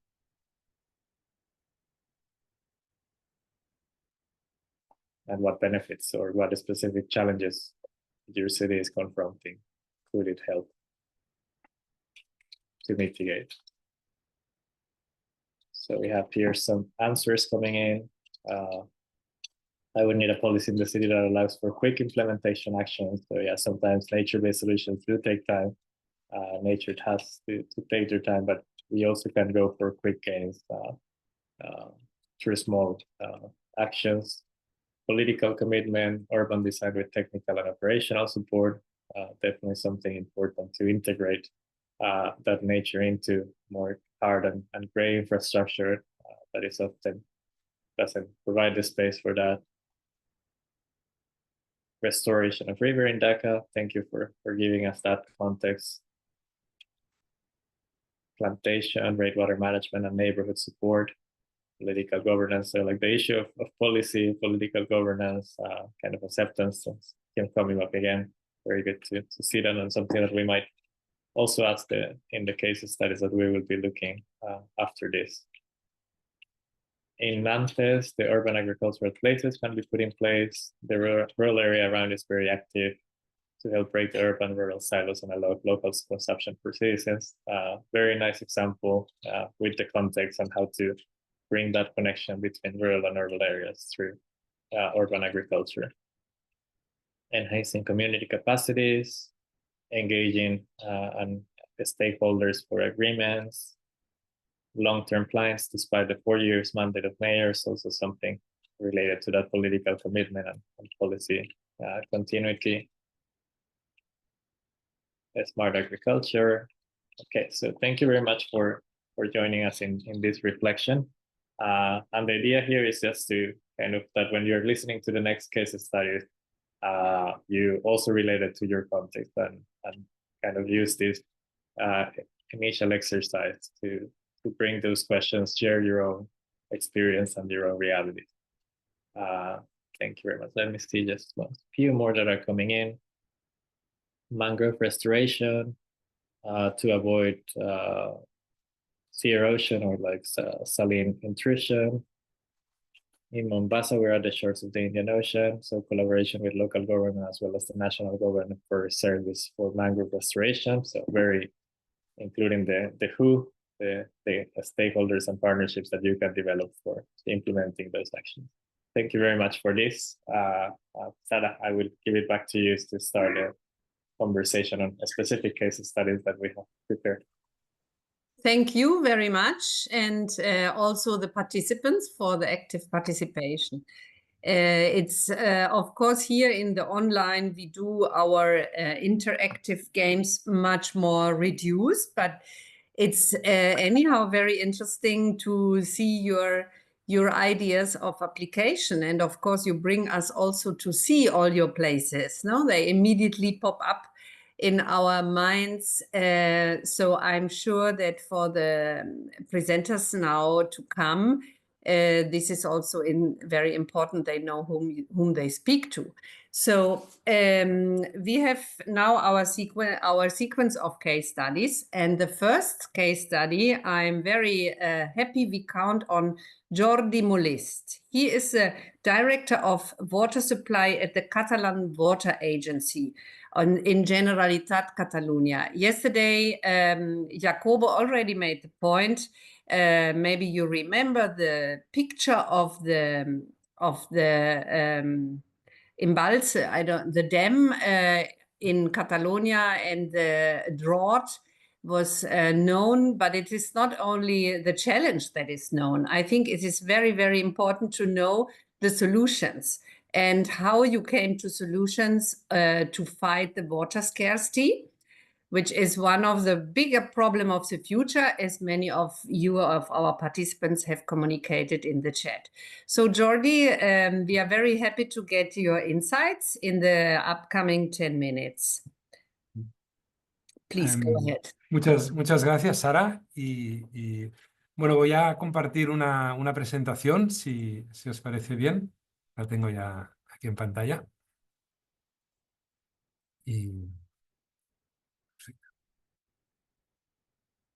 Muy bien. Perfecto. Y bueno, muchas gracias a la Academia por la oportunidad de participar hoy. Y bueno, efectivamente yo os voy a contar un poco algunas lecciones, ¿no?, que hemos aprendido en Cataluña durante los últimos años, gestionando una sequía muy larga, ¿no?, de más de 4 años de duración.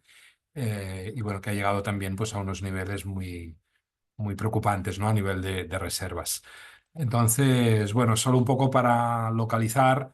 Bueno, supongo que la mayoría pues ya tenéis un poco localizada Barcelona, ¿no? Es esta ciudad. Yo voy a hablar un poco de toda este área que circunda Barcelona, que son lo que llamamos las cuencas internas de Cataluña, que es un área en la que viven 7 millones de habitantes, y es un área, bueno, que tiene una característica especial, ¿no?, dentro de lo que es el Mediterráneo Sur, que es un área muy urbanizada.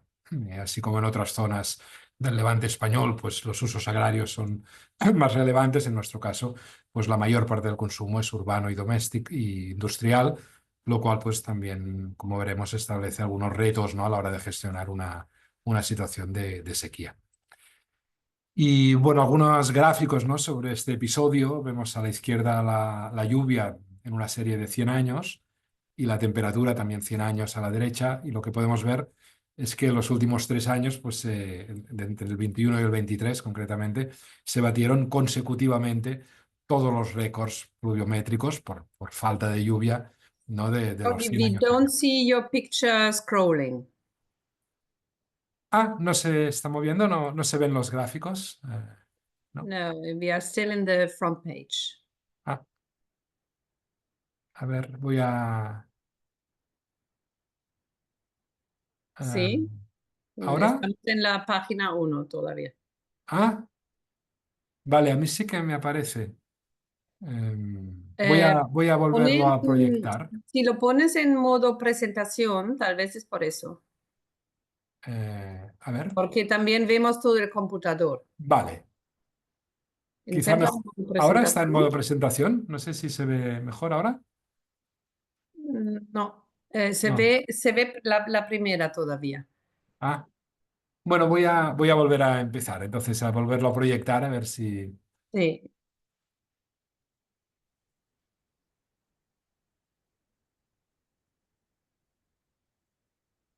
And in the meantime, those who are not fluent in Spanish, you can use our interpretation. Ahora sí. Ahora sí. ¿Ahora sí? Perfecto, pues la dejo así. Bien.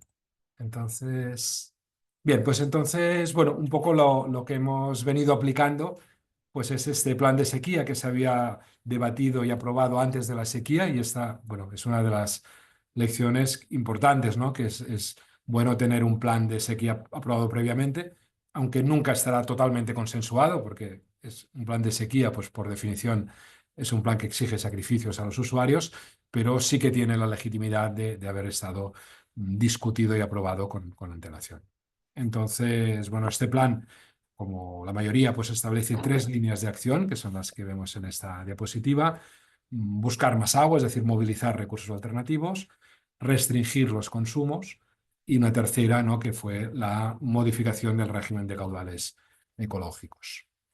Entonces, bueno, entrando brevemente en cada línea, en lo que es movilización de recursos hídricos, pues un recurso que teníamos disponible, ¿no?, para situaciones de sequía es la desalación de agua de mar, que podía aportar alrededor de un 15% del consumo urbano.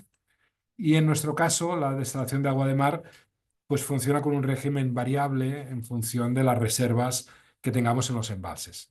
Cuando tenemos los embalses llenos o con agua, pues las desaladoras funcionan en un régimen muy bajo porque tienen un consumo energético mayor que el resto de recursos, pero en una situación de sequía, como vemos aquí estos últimos 3 años, pues pasan a funcionar a máxima producción.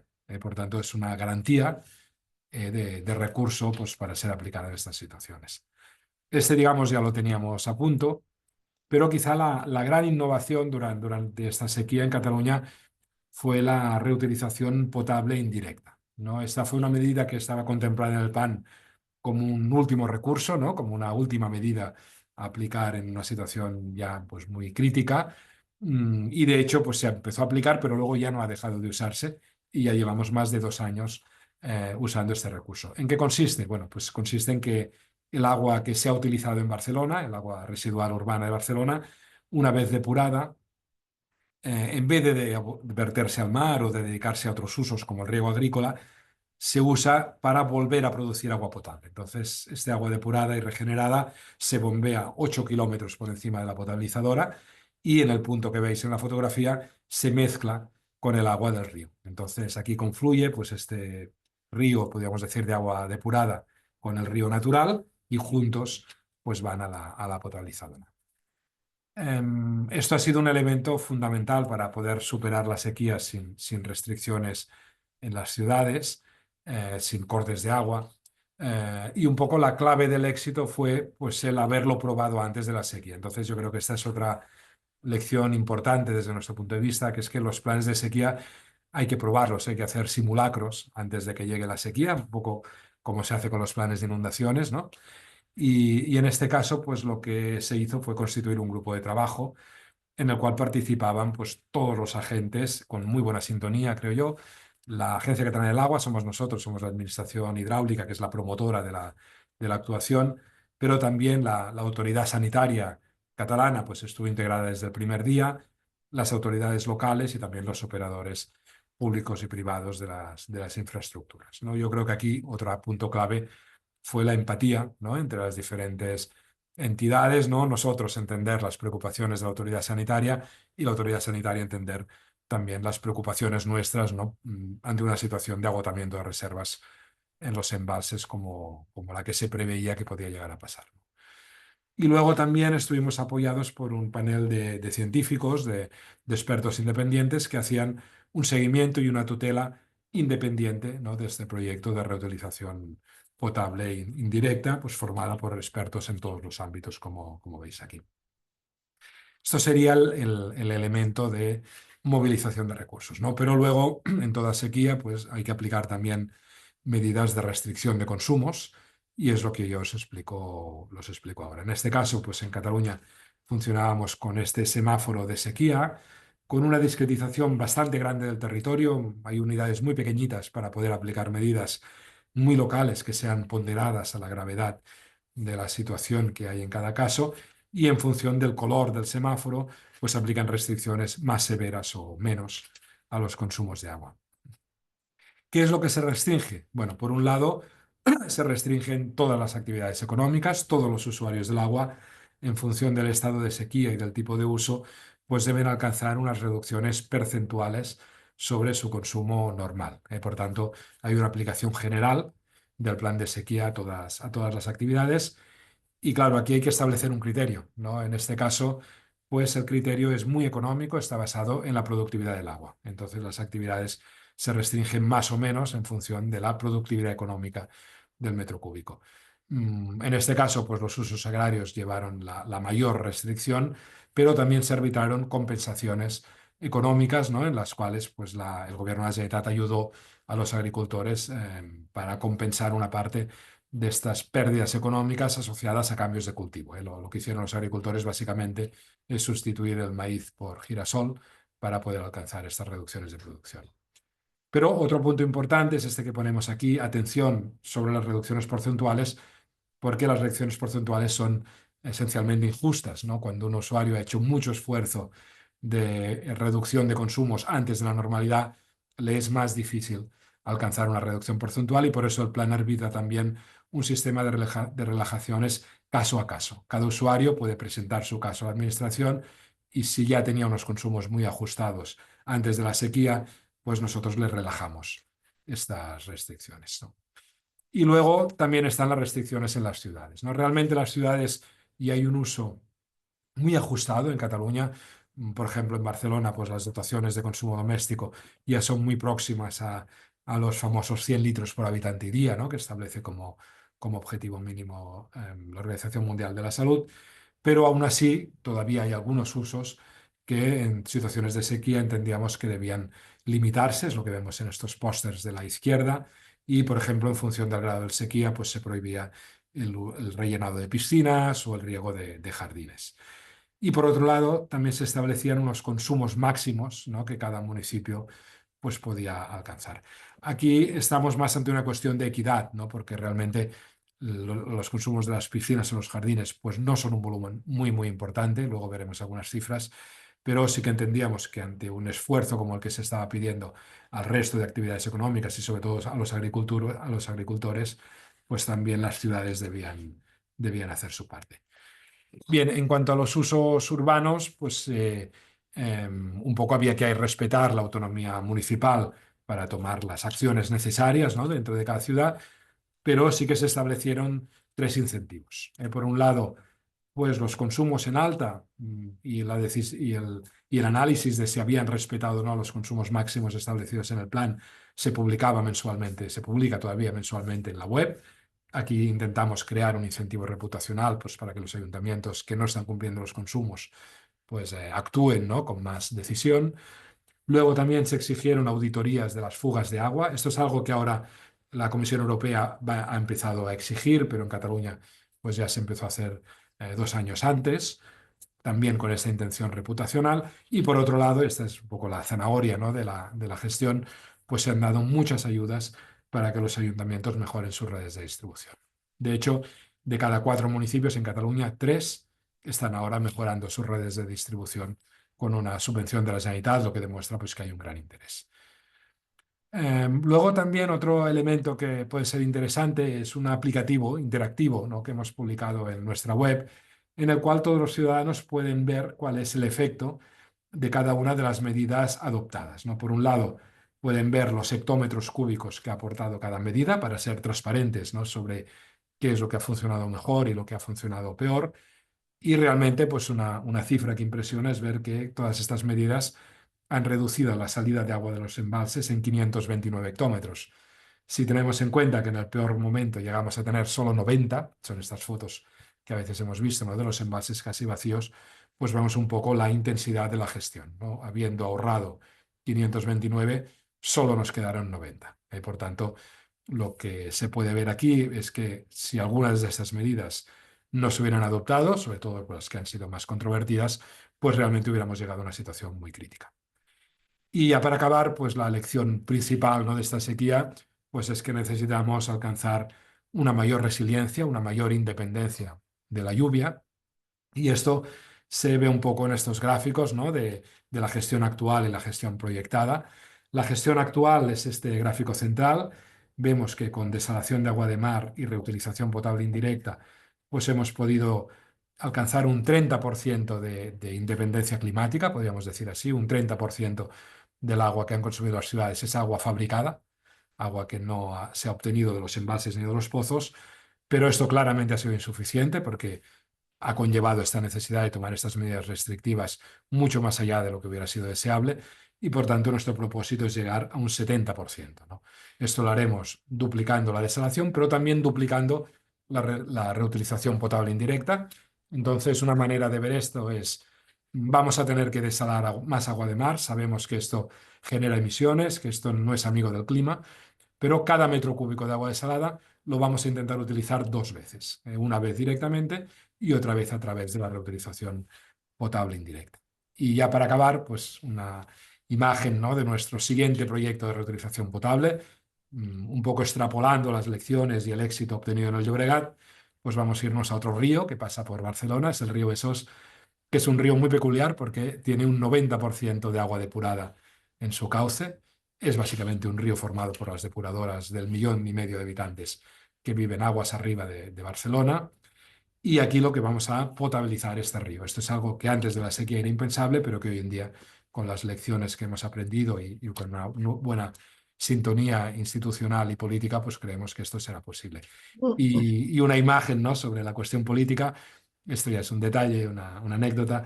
Hay una costumbre aquí en Cataluña que es que antes de las elecciones regionales, pues se hace una foto, ¿no?, con todos los candidatos, ¿no?, a la Generalitat. En general los candidatos pues no están de acuerdo en casi nada, pero siempre se busca un elemento en el que puedan estar de acuerdo para hacer la foto. Y en este caso, pues lo que tienen aquí es un vaso de agua, ¿no?, que simula agua producida del río Besòs, ¿no? No es agua del río Besòs, ¿no?, porque todavía no está potabilizada, pero es un símbolo, ¿no?, de que hay una buena sintonía política alrededor de la reutilización potable indirecta, y esto es un elemento que sin duda ha contribuido al éxito del Llobregat y que es fundamental para los siguientes proyectos. Y esto es todo. Bueno, muchas gracias. Thank you very, very much, Jordi. I think this was extremely insightful and also for our audience. I mean, now you have seen that the water cycle, it's not only about what we do. So if we do a nature-based solution, or somebody already asked in the chat on desalination, many things are possible, but nothing without managing them. So how to manage it on political level, I think that was very, very insightful. I think the Generalitat is a front runner on this, because there are usually we see on water policy, it's not only if I build a dam or a nature-based solution, as James Hunt in the morning was saying. Of course, we always need a mix, and we have engineers who will help us to get there. But then to do it and that things are really happening is not easy, and neither in Europe, neither in Africa. And I think here we have an example that a lot has been done. Sometimes emergency help also to innovate and to get a step ahead, because in an emergency lies an opportunity to gather everybody to get crucial decisions. So I'm looking to Eva if there are any questions in the chat. I see, Filsa, you made one. Eva, you want to summarize it? Okay, thanks.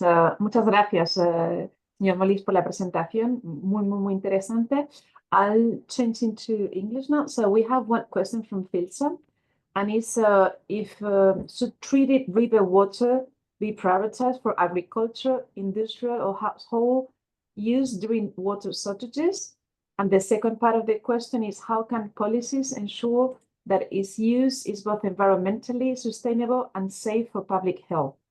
That's one question. And then I would have another question myself, if I may, Sarah. And it's about the replicability of your practice, because desalinization of water is extremely expensive, extremely challenging. So how can that be replicated in other parts of the world? And I was thinking more in the African continent, because we have a high number of participants from Africa as well. So what would be the challenges there, and how could they maybe replicate your practice? So many things. Eva, and there's another question as you were speaking on the bottleneck. Yeah, and it's what the main bottlenecks when you establish the working groups. So those would be the three questions, and then you can give maybe a joint answer if that's feasible for you. Thank you. Okay, thanks for your questions. Regarding the first, yes, we have a priority assignment. So during droughts, household use is before every other use.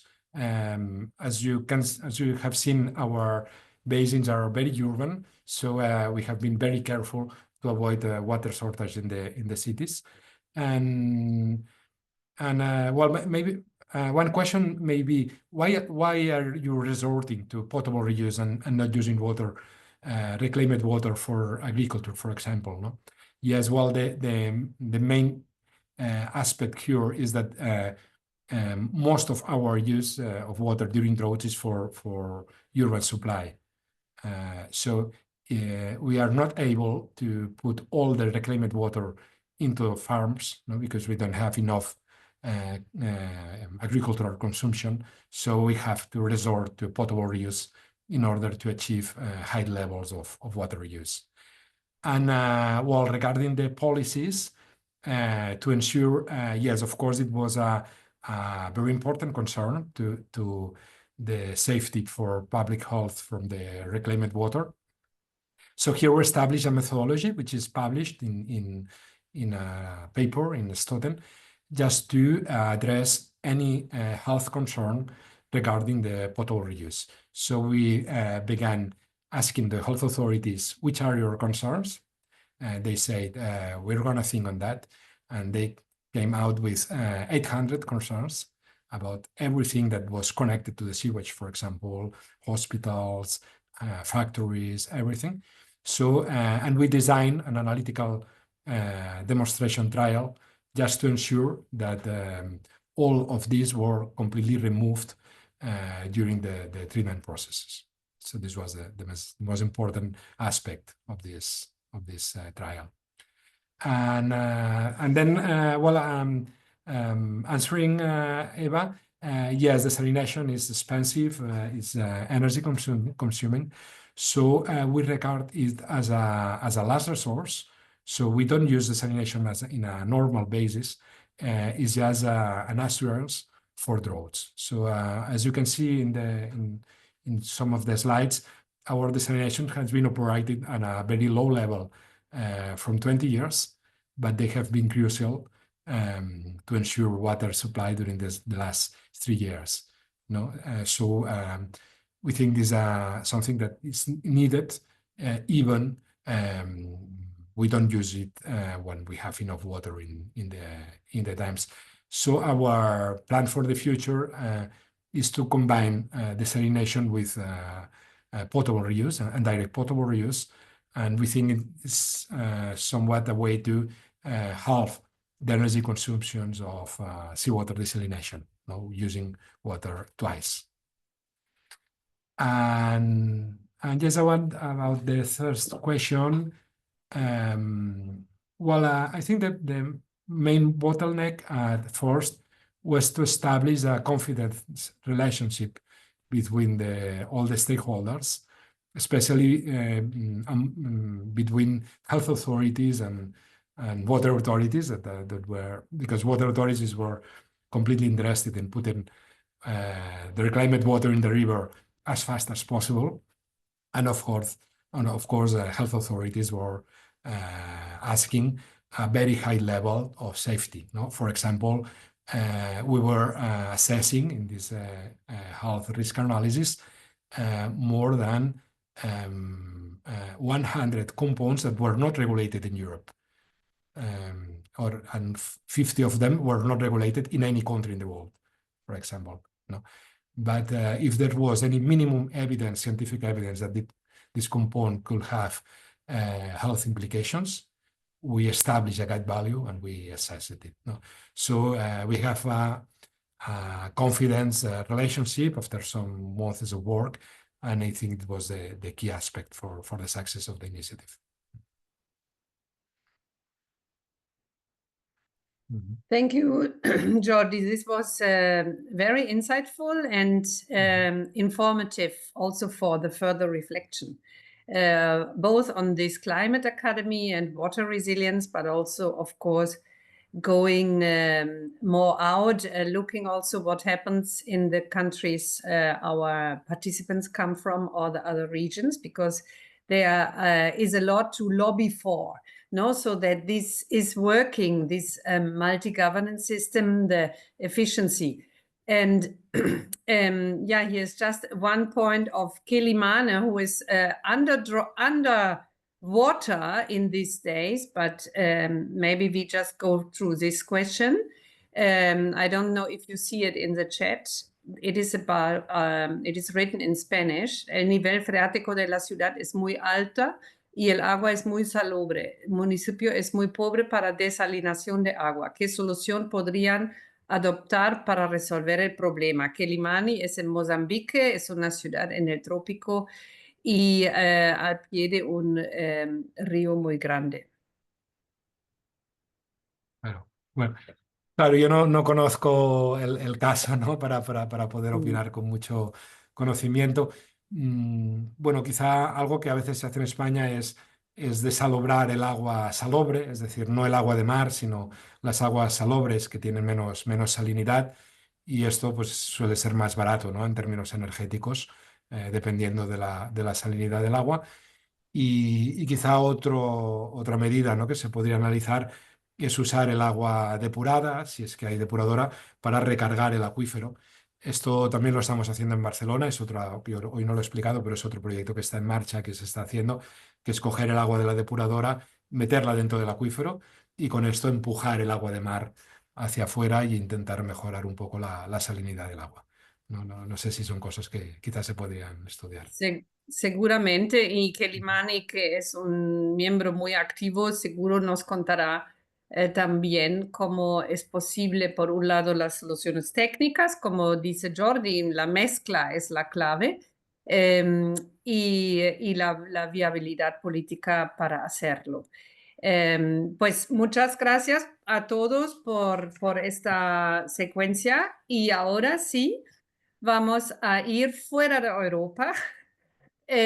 Algunos ya lo han esperado, pero sí que muchas gracias a Alphonse Mallorquí, que aquí está para contarnos un poco de la cooperación descentralizada que están haciendo en relación con el agua. Y obviamente los fondos aquí en España son instrumentos muy importantes de solidaridad, de inversiones que, aunque sean pequeñas, son inversiones muy enfocados a la gobernanza local. Y por eso son llenos de práctica y de conocimiento local en los lados que están cooperando. En ese sentido, entiendo que aquí tenemos 3 ponentes. Eso no sé con quién quieren empezar. Tal vez con Francesca, mujeres primero. Después tenemos Omar y Roger Agüero del Perú, si entiendo bien. Hola, buenos días a todos y todas. Yo solo estoy aquí para introducir a Roger y Omar.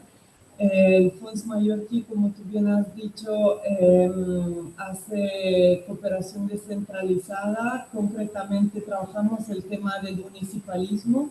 Consideramos que este modelo de cooperación es muy importante porque es muy cercano y es capaz de crear espacios de democracia local que permiten llegar a un consenso entre diferentes partidos políticos, por ejemplo, sobre temáticas que son desafíos globales.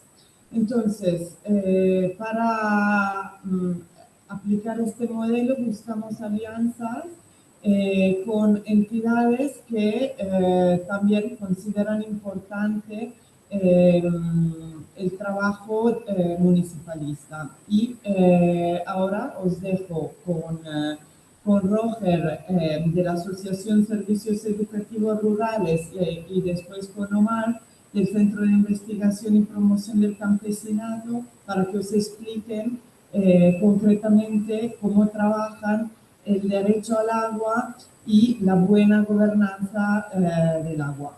Gracias.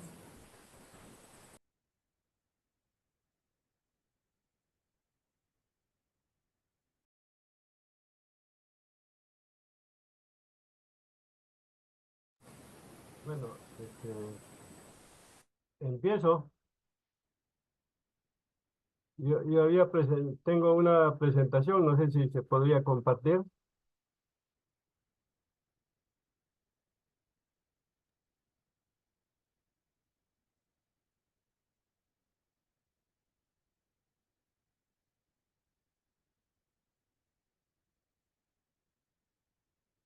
¿Se ve la presentación? Sí. Sí.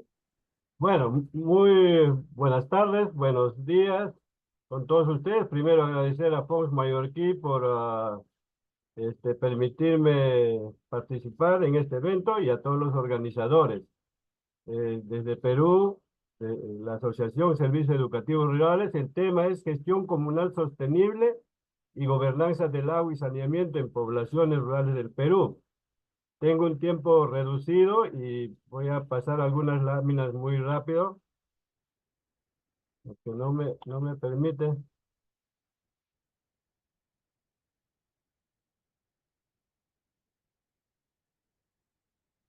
Bueno, este es el contenido, son 4 puntos que voy a tratar. Las zonas donde está ubicado la Asociación Servicios Educativos Rurales, que tiene 45 años de vida institucional y trabaja temas de agua, también de gobernanza.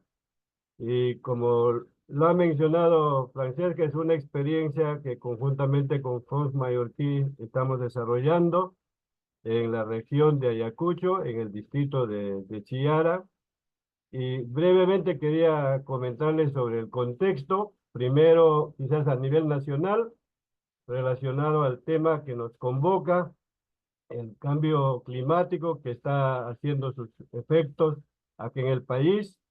El 50% de los nevados han reducido su volumen y los que están por debajo o los que estuvieron por debajo de los 5.000 metros sobre el nivel del mar han desaparecido. Hay con mayor frecuencia aparecen las inundaciones y las sequías. Omar explicará quizás con detalles sobre la sequía, una de las sequías más grandes que ha vivido su región. Y en ese contexto es lo que también abordamos el tema de agua y saneamiento rural. Y rural, de acuerdo a nuestra ley, son poblaciones que agrupan hasta 2.000 habitantes, donde están pues dispersos en todo el país y los programas son deficientes o no llegan a estos sectores, ¿no? Y estadísticamente, quizás muy breve voy a comentar, la parte rural es 1/4 de la población del país y de los cuales 1 de 5 pobladores no tienen acceso al agua potable, y en la parte de saneamiento todavía es más crítico. 3 de 5 no tienen acceso al saneamiento. Pero a eso se suma, si bien es cierto, se ha mejorado la cobertura en agua y saneamiento rural, la calidad está en juicio. Solamente 3.5% de hogares consumen agua a nivel adecuado de cloro. Ustedes de Europa lo verán con sorpresa porque ahí la calidad cumple para todos y eso es lo que se consume.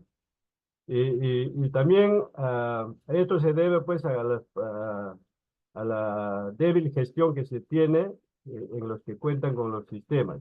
Pero a eso se agrava todavía aún más que poblaciones pequeñas de 200 habitantes no interviene el Estado. Entonces, en esas condiciones críticas es donde nosotros priorizamos trabajar, y sumado lo que he mencionado, pues el cambio climático que se hace presente con las lluvias intensas y las frecuentes sequías en las poblaciones rurales, ¿no? A diferencia de lo que han mencionado anteriormente, Barcelona, que agrupa 7 millones de personas, acá estamos hablando a menores de 200, de 2.000 personas por localidad. Sobre la propuesta del SER en relación al agua y saneamiento, lo que puedo mencionar son los criterios de selección, que como ya le he mencionado, son las poblaciones más pobres, que la misma población genere la demanda, su disposición de trabajar, sus aportes comunales y su compromiso para que luego de transferir el proyecto de agua y saneamiento puedan ellos solos administrar, porque el modelo que acá presento, el modelo conceptual, es de comunidades rurales que gestionan de forma autónoma, por eso es una gestión comunal, sus sistemas de agua potable y saneamiento. Y si es una escala de valores del más grande al más pequeño, están en la base, en una situación precaria, y un acercamiento de buscar la sostenibilidad es este marco conceptual que presento, un vínculo entre la comunidad y el medio ambiente que afecta el cambio climático, la falta de agua y saneamiento, genera diferentes enfermedades. Entonces, con el aporte que hacemos junto con FOS Mallorquí, con una propuesta de sostenibilidad, hace que la población pueda tener bajo estos soluciones sostenibles, estos factores sostenibles que se menciona ahí en la presentación. Uno es la parte integral, agua y saneamiento conjuntamente, una solución adecuada que pueden fácilmente administrar, operar y mantener. La política financiera, hay una parte que financia la cooperación, hay otra parte el gobierno local, que juega un rol importante, como se ha presentado en diferentes exposiciones. Importantísimo la participación de la población en todas las etapas del proyecto, la gestión del recurso hídrico, que más adelante voy a ampliar un poquito, y la operación y mantenimiento eficiente. Y este punto último es uno de los aspectos más importantes, que sin el apoyo local, que el rol que juega la municipalidad, estaría en riesgo la sostenibilidad de los sistemas de agua potable y saneamiento. Bueno, es la experiencia que más adelante lo desarrollo, que conjuntamente con FONS estamos desarrollando, como ha señalado Francesca. Vemos que el acceso a la población integral de agua y saneamiento, el derecho humano al agua, vemos el cambio climático, la gobernanza y la seguridad hídrica. También dentro de las estrategias y los enfoques que se trabaja, el enfoque de género, de derechos humanos, sostenibilidad ambiental, fortalecimiento de la gobernanza e interculturalidad. Muy brevemente voy a mencionar solamente lo que trabajamos, diferentes componentes en agua y saneamiento. Uno es la construcción de sistemas de agua segura, que consiste en la fuente de agua, un manantial, es por gravedad sin tratamiento, que es de fácil construcción, operación y mantenimiento. Por el lado de saneamiento, en cada vivienda tienen sus baños, y se cuenta con un biodigestor que en sí tiene varios propósitos de evitar la contaminación ambiental, de reusar el agua, aparte de que como con todo derecho, como en la ciudad, pueden utilizar sus sistemas de agua. Las CAS son las organizaciones de la Junta Administradora de Servicios de Saneamiento, que es la organización comunal que elige a su consejo directivo y la asamblea, tienen sus estatutos, sus reglamentos, su plan, definen la cuota familiar y todos esos elementos y componentes se capacita para transferir a que la población misma luego pueda mantener su sistema de agua potable. En educación sanitaria, como lo han mencionado, también trabajamos la cultura de agua, que puedan utilizar lo necesario, lo mínimo, y además también algunos elementos básicos para que realmente no se contamine el agua, con técnicas de lavado de manos, el cuidado del agua y el cuidado de los baños, ¿no? Y la capacitación de las mujeres, se hace capacitaciones individuales y colectivos en sus derechos individuales, derechos colectivos, para que puedan estar empoderadas y ejercer en diferentes espacios de toma de decisiones, no solo en las juntas de agua, sino también en diferentes organizaciones de su comunidad. Y el área técnica municipal está reconocido por ley, es la que encargada de darle asesoría y supervisa a las CAS, a las juntas de agua, pero todavía es una instancia un poco precaria porque no tiene mucho presupuesto y hay mucha rotación de personal. En la seguridad hídrica, como ya se ha mencionado acá, para nosotros es muy importante, vinculado pues a la adaptación del cambio climático. Son soluciones basadas en la naturaleza, que principalmente es la siembra y cosecha del agua, en base a los conocimientos ancestrales, ¿no? Para proteger la fuente de agua, para garantizar el futuro de las generaciones también que consuman agua, y parte de protección de las fuentes se hace principalmente donde están los manantiales en la parte alta y también con diferentes actores que participan, ¿no? Y dentro de la gobernanza local, que con lo que menciono, diferentes actores, tanto de organizaciones sociales, de las entidades públicas, y solamente por el tiempo voy a enumerarlo. Como ustedes ven, son varios, cada uno juega un rol importantísimo, algunos de ellos ya los he venido mencionando. Tal vez lo nuevo sea el puesto de salud, que es la encargada de el control y vigilancia del agua. También en las instituciones educativas se hace el trabajo de capacitación de educación sanitaria, y la autoridad local del agua, que da la licencia del agua, y las AJAS, que son agrupaciones de las juntas de agua, son organizaciones de segundo nivel. La SUNAS es una entidad que hace poco está interviniendo en la zona rural, que generalmente define las cuotas familiares, pero todavía no tiene mayor presencia en la parte rural. Como ustedes ven, pues la complejidad de diferentes actores para hacer una gobernanza Le con recuerdo la el única, tiempo, Roger. 30 segundos, con la única finalidad de que pues se puede gestionar mejor el agua, y también en su gobierno local buscar que se priorice y se financie el tema de agua y saneamiento. Creo ahí puedo estar concluyendo.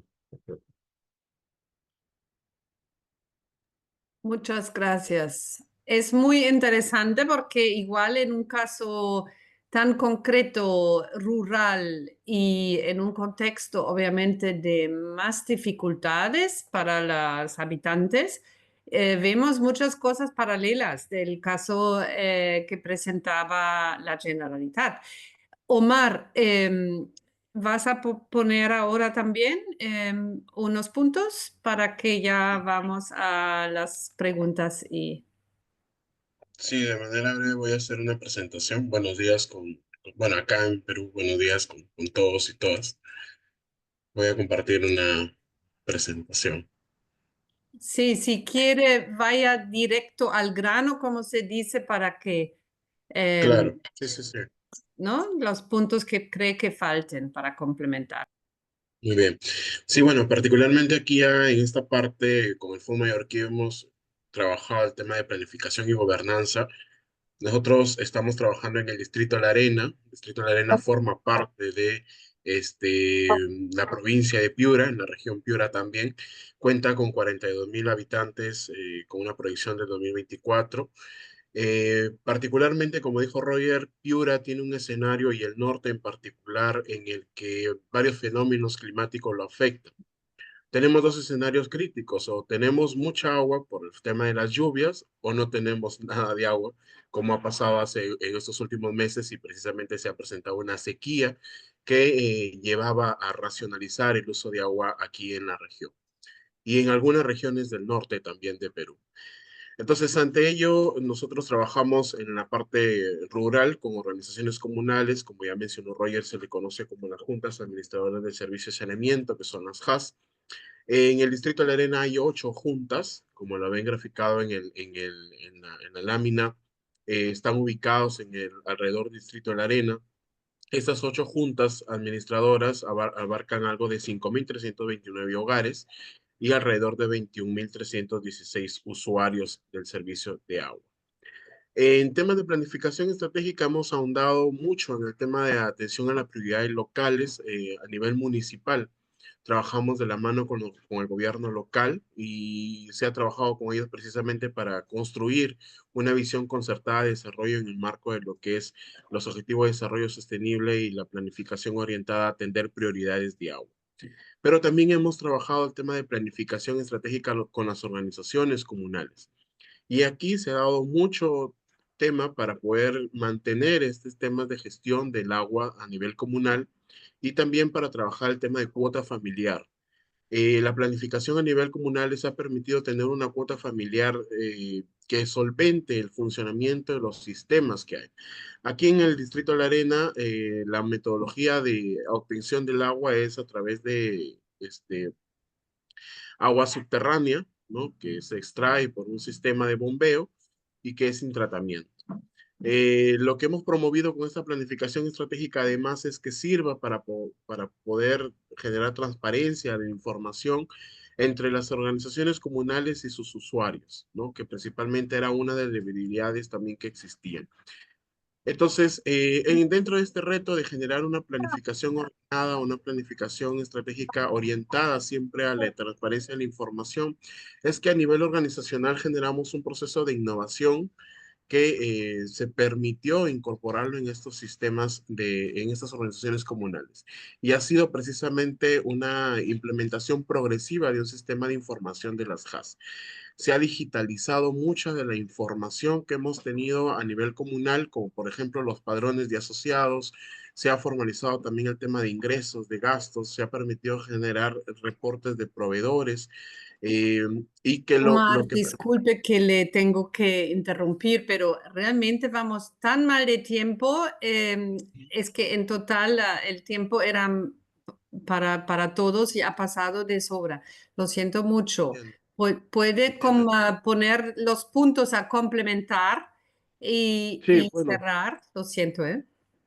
sí, sí, está bien. Entonces, son 3 puntos. Tal Eso, vez no tema de, hace falta más diapositivas para que... ajá, de innovación digital, y lo otro que hemos abarcado también desde el Fondo Mallorquí es lograr el tema de la gobernanza para poder atender el tema de infraestructura de agua, que son estas intervenciones que hemos tenido precisamente para poder garantizar el acceso del servicio y recuperar en muchos casos el acceso a las familias, ¿no? Eso principalmente podría mencionarles por el momento. Gracias. Muchas gracias, Omar y Roger y Francesca. Se ve el trabajo y lo siento mucho de tenerles que cortar, pero tenemos a Thierry Chekpo que ahora nos presenta un caso de Benín y otro de Mozambique. Así 5 minutos por caso, porque si no, no podemos concluir a las 13:45 como anunciado. Muchas gracias a los intérpretes por quedarse otro poco, acompañarnos a esos minutos más. So Thierry, would you like to speak the next 5 minutes to present your case and make your points?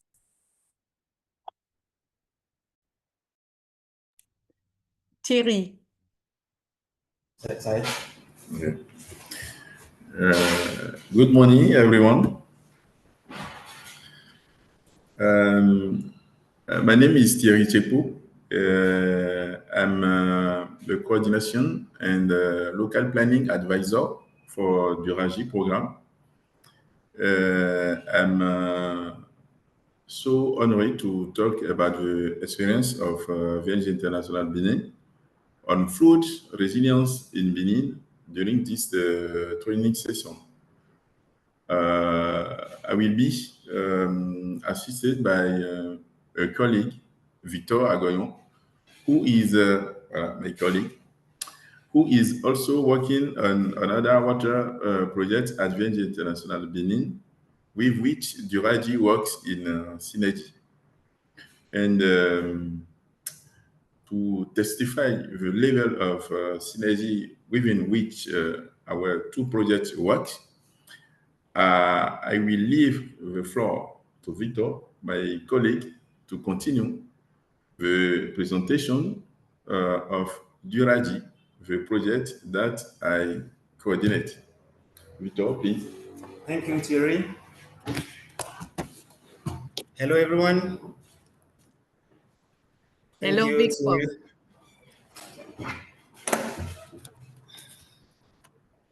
Okay, I try to share my screen, the presentation. Let me see. Where is it? Okay. Diaporama. Yeah. No, not before I say it. Here. Let me see. Here. Hope you can see my screen. Yeah, maybe just make your points, Victor, because as we have little time, please and go to the essence. Maybe Thierry can then only put the slides that are for your essence. Okay, thank you. Can you see my screen, please? Yes, we can. Okay. To start with, we talk about the challenges and goals. And the challenges for the population in the area we are implementing Duraji are so many. And among those challenges, you have heightened a flood risk, which in urban areas, we have the loss of properties, goods, crops, and rural areas where we have weak or late rainfalls worries, population worries about. And in the framework of the implementation of the project, we ensure that we have to ensure that affected municipalities, 14, are sustainably equipped for flood resilience and VNG International support them through many other activities and action on the ground. And about the context of Duraji, let's say it succeeds to the Omi Delta program, which was a former project implemented through 2019 to 2022, and which aims at ensuring sustainability, as I said it, of integrated water resources management, and particularly those relating to community actions implemented by non-state actors.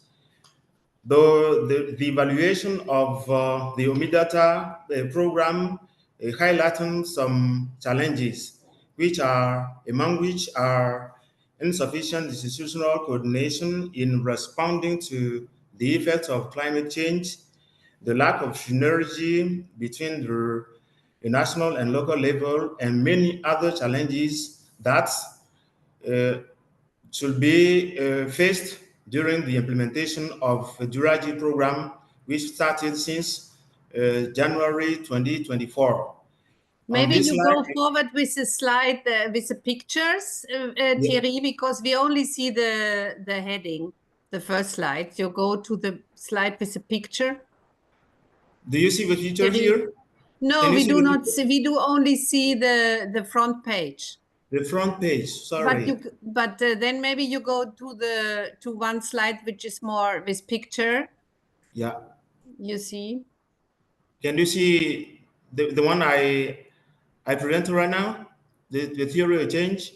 No, and we see we only see the front page, but The front page. So don't worry, and maybe you go to the project page, the project slide directly. Directly, okay. Yeah. Let me see. What is the problem? Or you present without the slides. Okay, can you see now? Because we have now only 2 minutes left. Yeah. Can you see now, please? No, we don't see. Sorry. What is wrong? Let me see. I'm so sorry for not showing what is wrong. Let me try sharing again.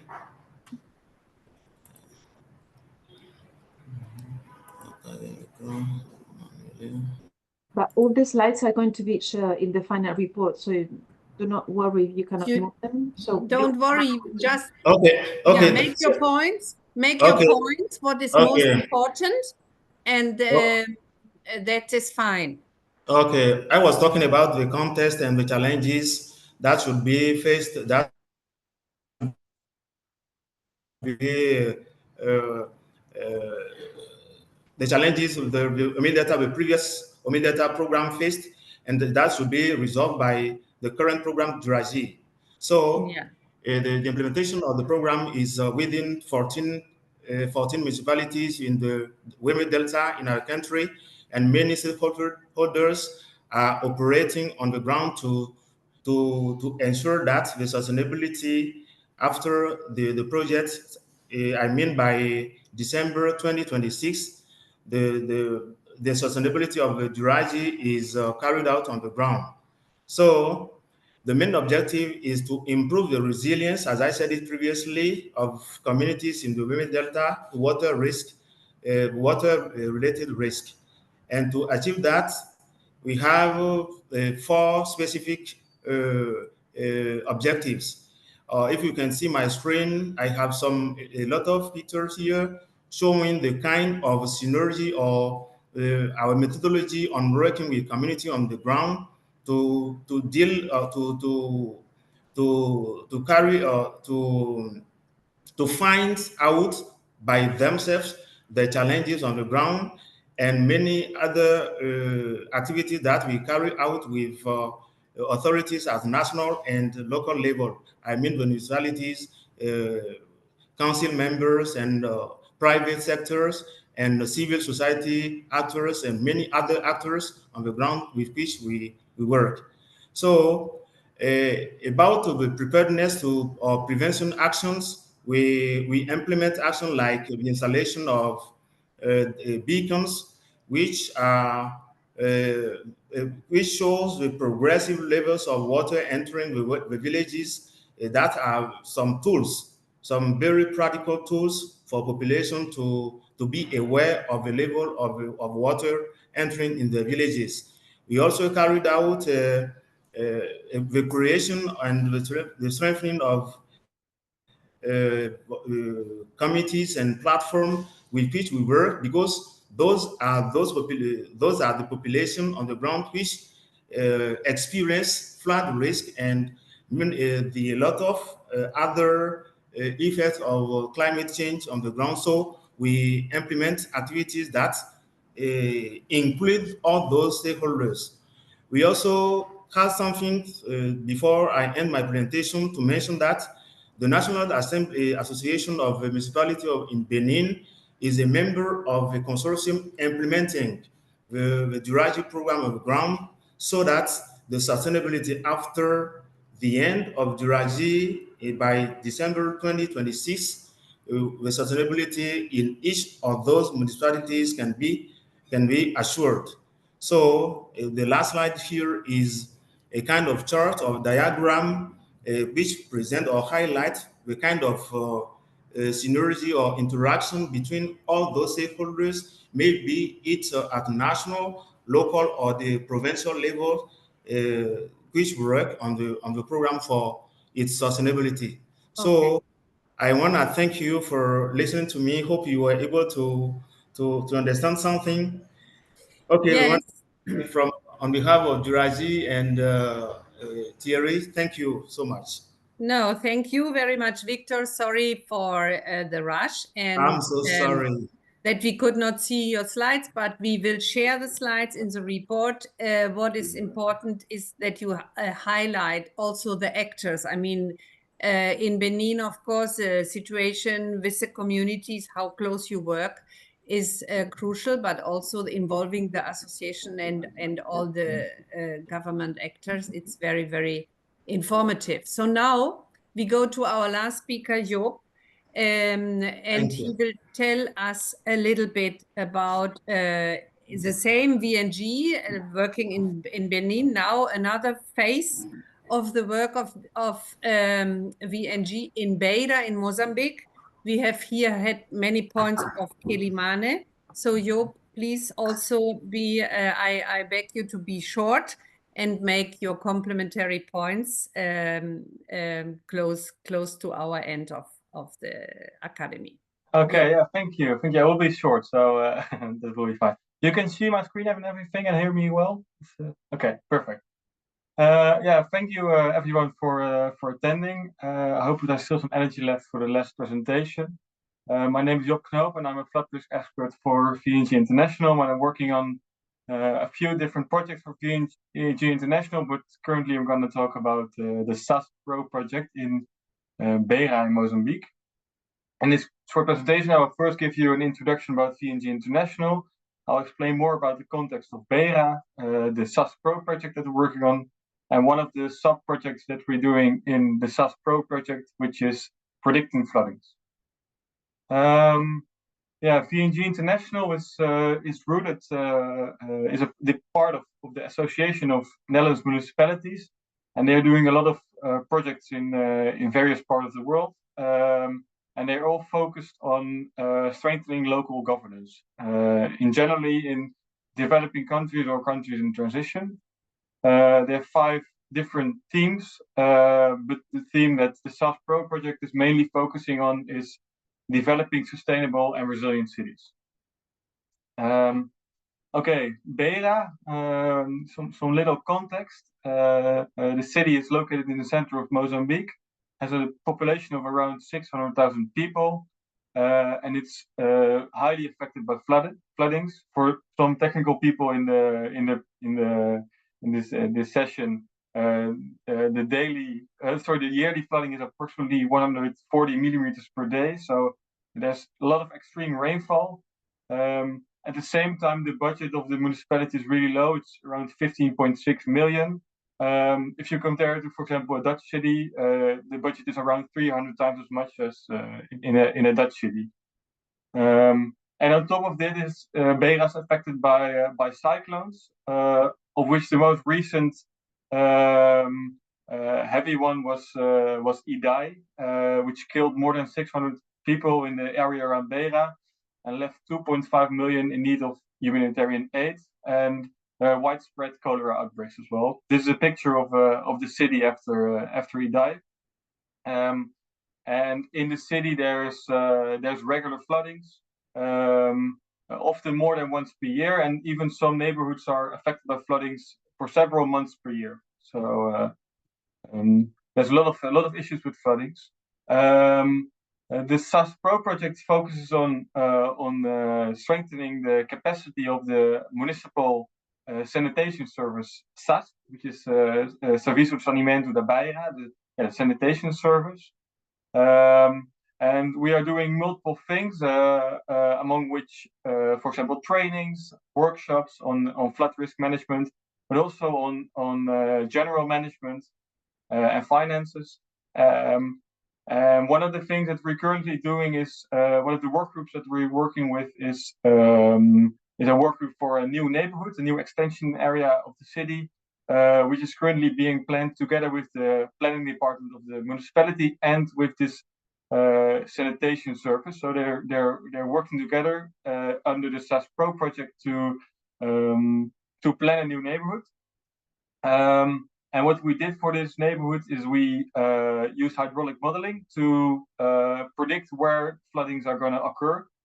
So this is the map of the new neighborhood, the plan of the new neighborhood. And what we did was use hydraulic modeling software to predict, okay, when there's a really extreme rainfall event, what happens? And what you can do is make these videos, and you can show, okay, this is the areas. These are the areas which have a lot of floodings. In let's say a heavy rainfall event, I can show it one more time. And as you can see, the area here in the middle is likely heavily affected by floodings. If you zoom into the maximum amount of inundation, the maximum amount of floodings is around 80 centimeters of flooding. So it's a lot.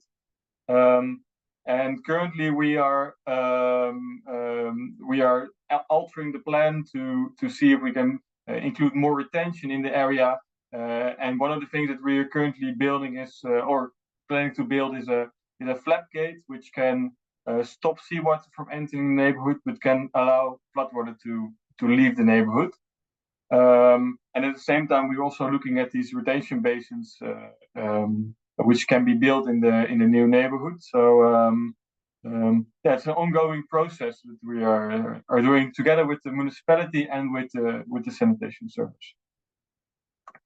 And with that, I would like to end the presentation. Thank you all for attending. Muito obrigado in Portuguese, which is the language of Mozambique. If you have any questions, you can ask them now, or you can also send me an email. You can send me an email in this email address, or you can also send an email to the project manager in the Netherlands, which is Michelle van Raalte. I also included her email address. Thank you for your attendance. Thank you very much, Joop. This was very interesting. And I mean, Netherlands dike building is now with a flood. Stopping the flood. It is very interesting how you support both in Beira, which we all know is heavily affected by also earthquake and other disasters. So they have really suffered a lot in the past, and the solutions you do are not only advisory, also infrastructure. So it is a very, I would say, problem-based oriented projects you do. And the same in Benin, where we have so much to expect. I think already the communication and the way how the projects speak between each other when we talk about decentralized cooperation, this is always outstanding, that we see that actually every actor is aware of the problems and the importance of governance. So thank you very much. I have not seen questions, but I have seen the done of Gulsan and of Janet, and I know this is very nice, and we hope that we will have more dones for our final evaluation form. So I give the floor to Eva in case we have questions. Otherwise, maybe you want also to close. Thank you very much, everybody, for the great presentations, and also for all your contributions and the interaction from my side. Thank you so much, and back to Eva. Okay, thank you very much, Sarah, and thanks also for the latest presentation on decentralized cooperation actions. I could not resume this in 1 minute, but I will just give keywords because it's been an impressive day, and also yesterday. So I would like to highlight keywords that I've written, and one is that water is a common good, it's a universal and human right. And we should just have that as a core priority also linked to climate change actions. We need to work on water aspects at all levels, not only at local level, but also regional level, European level, international level. That's why these partnerships, collaboration, and decentralized cooperation actions are crucial. So I also thank the presenters for presenting this. Then we also need to be prepared and take prevention measures, also innovative measures as the Catalan case. We cannot just wait for something to happen. We need to be aware of what is going to happen and we need to be prepared. And for this, we also need financial assistance, but it's also a matter of political will and political competences and the involvement of all actors, and with a special focus on women. We need to involve women more and more in the decision-making process.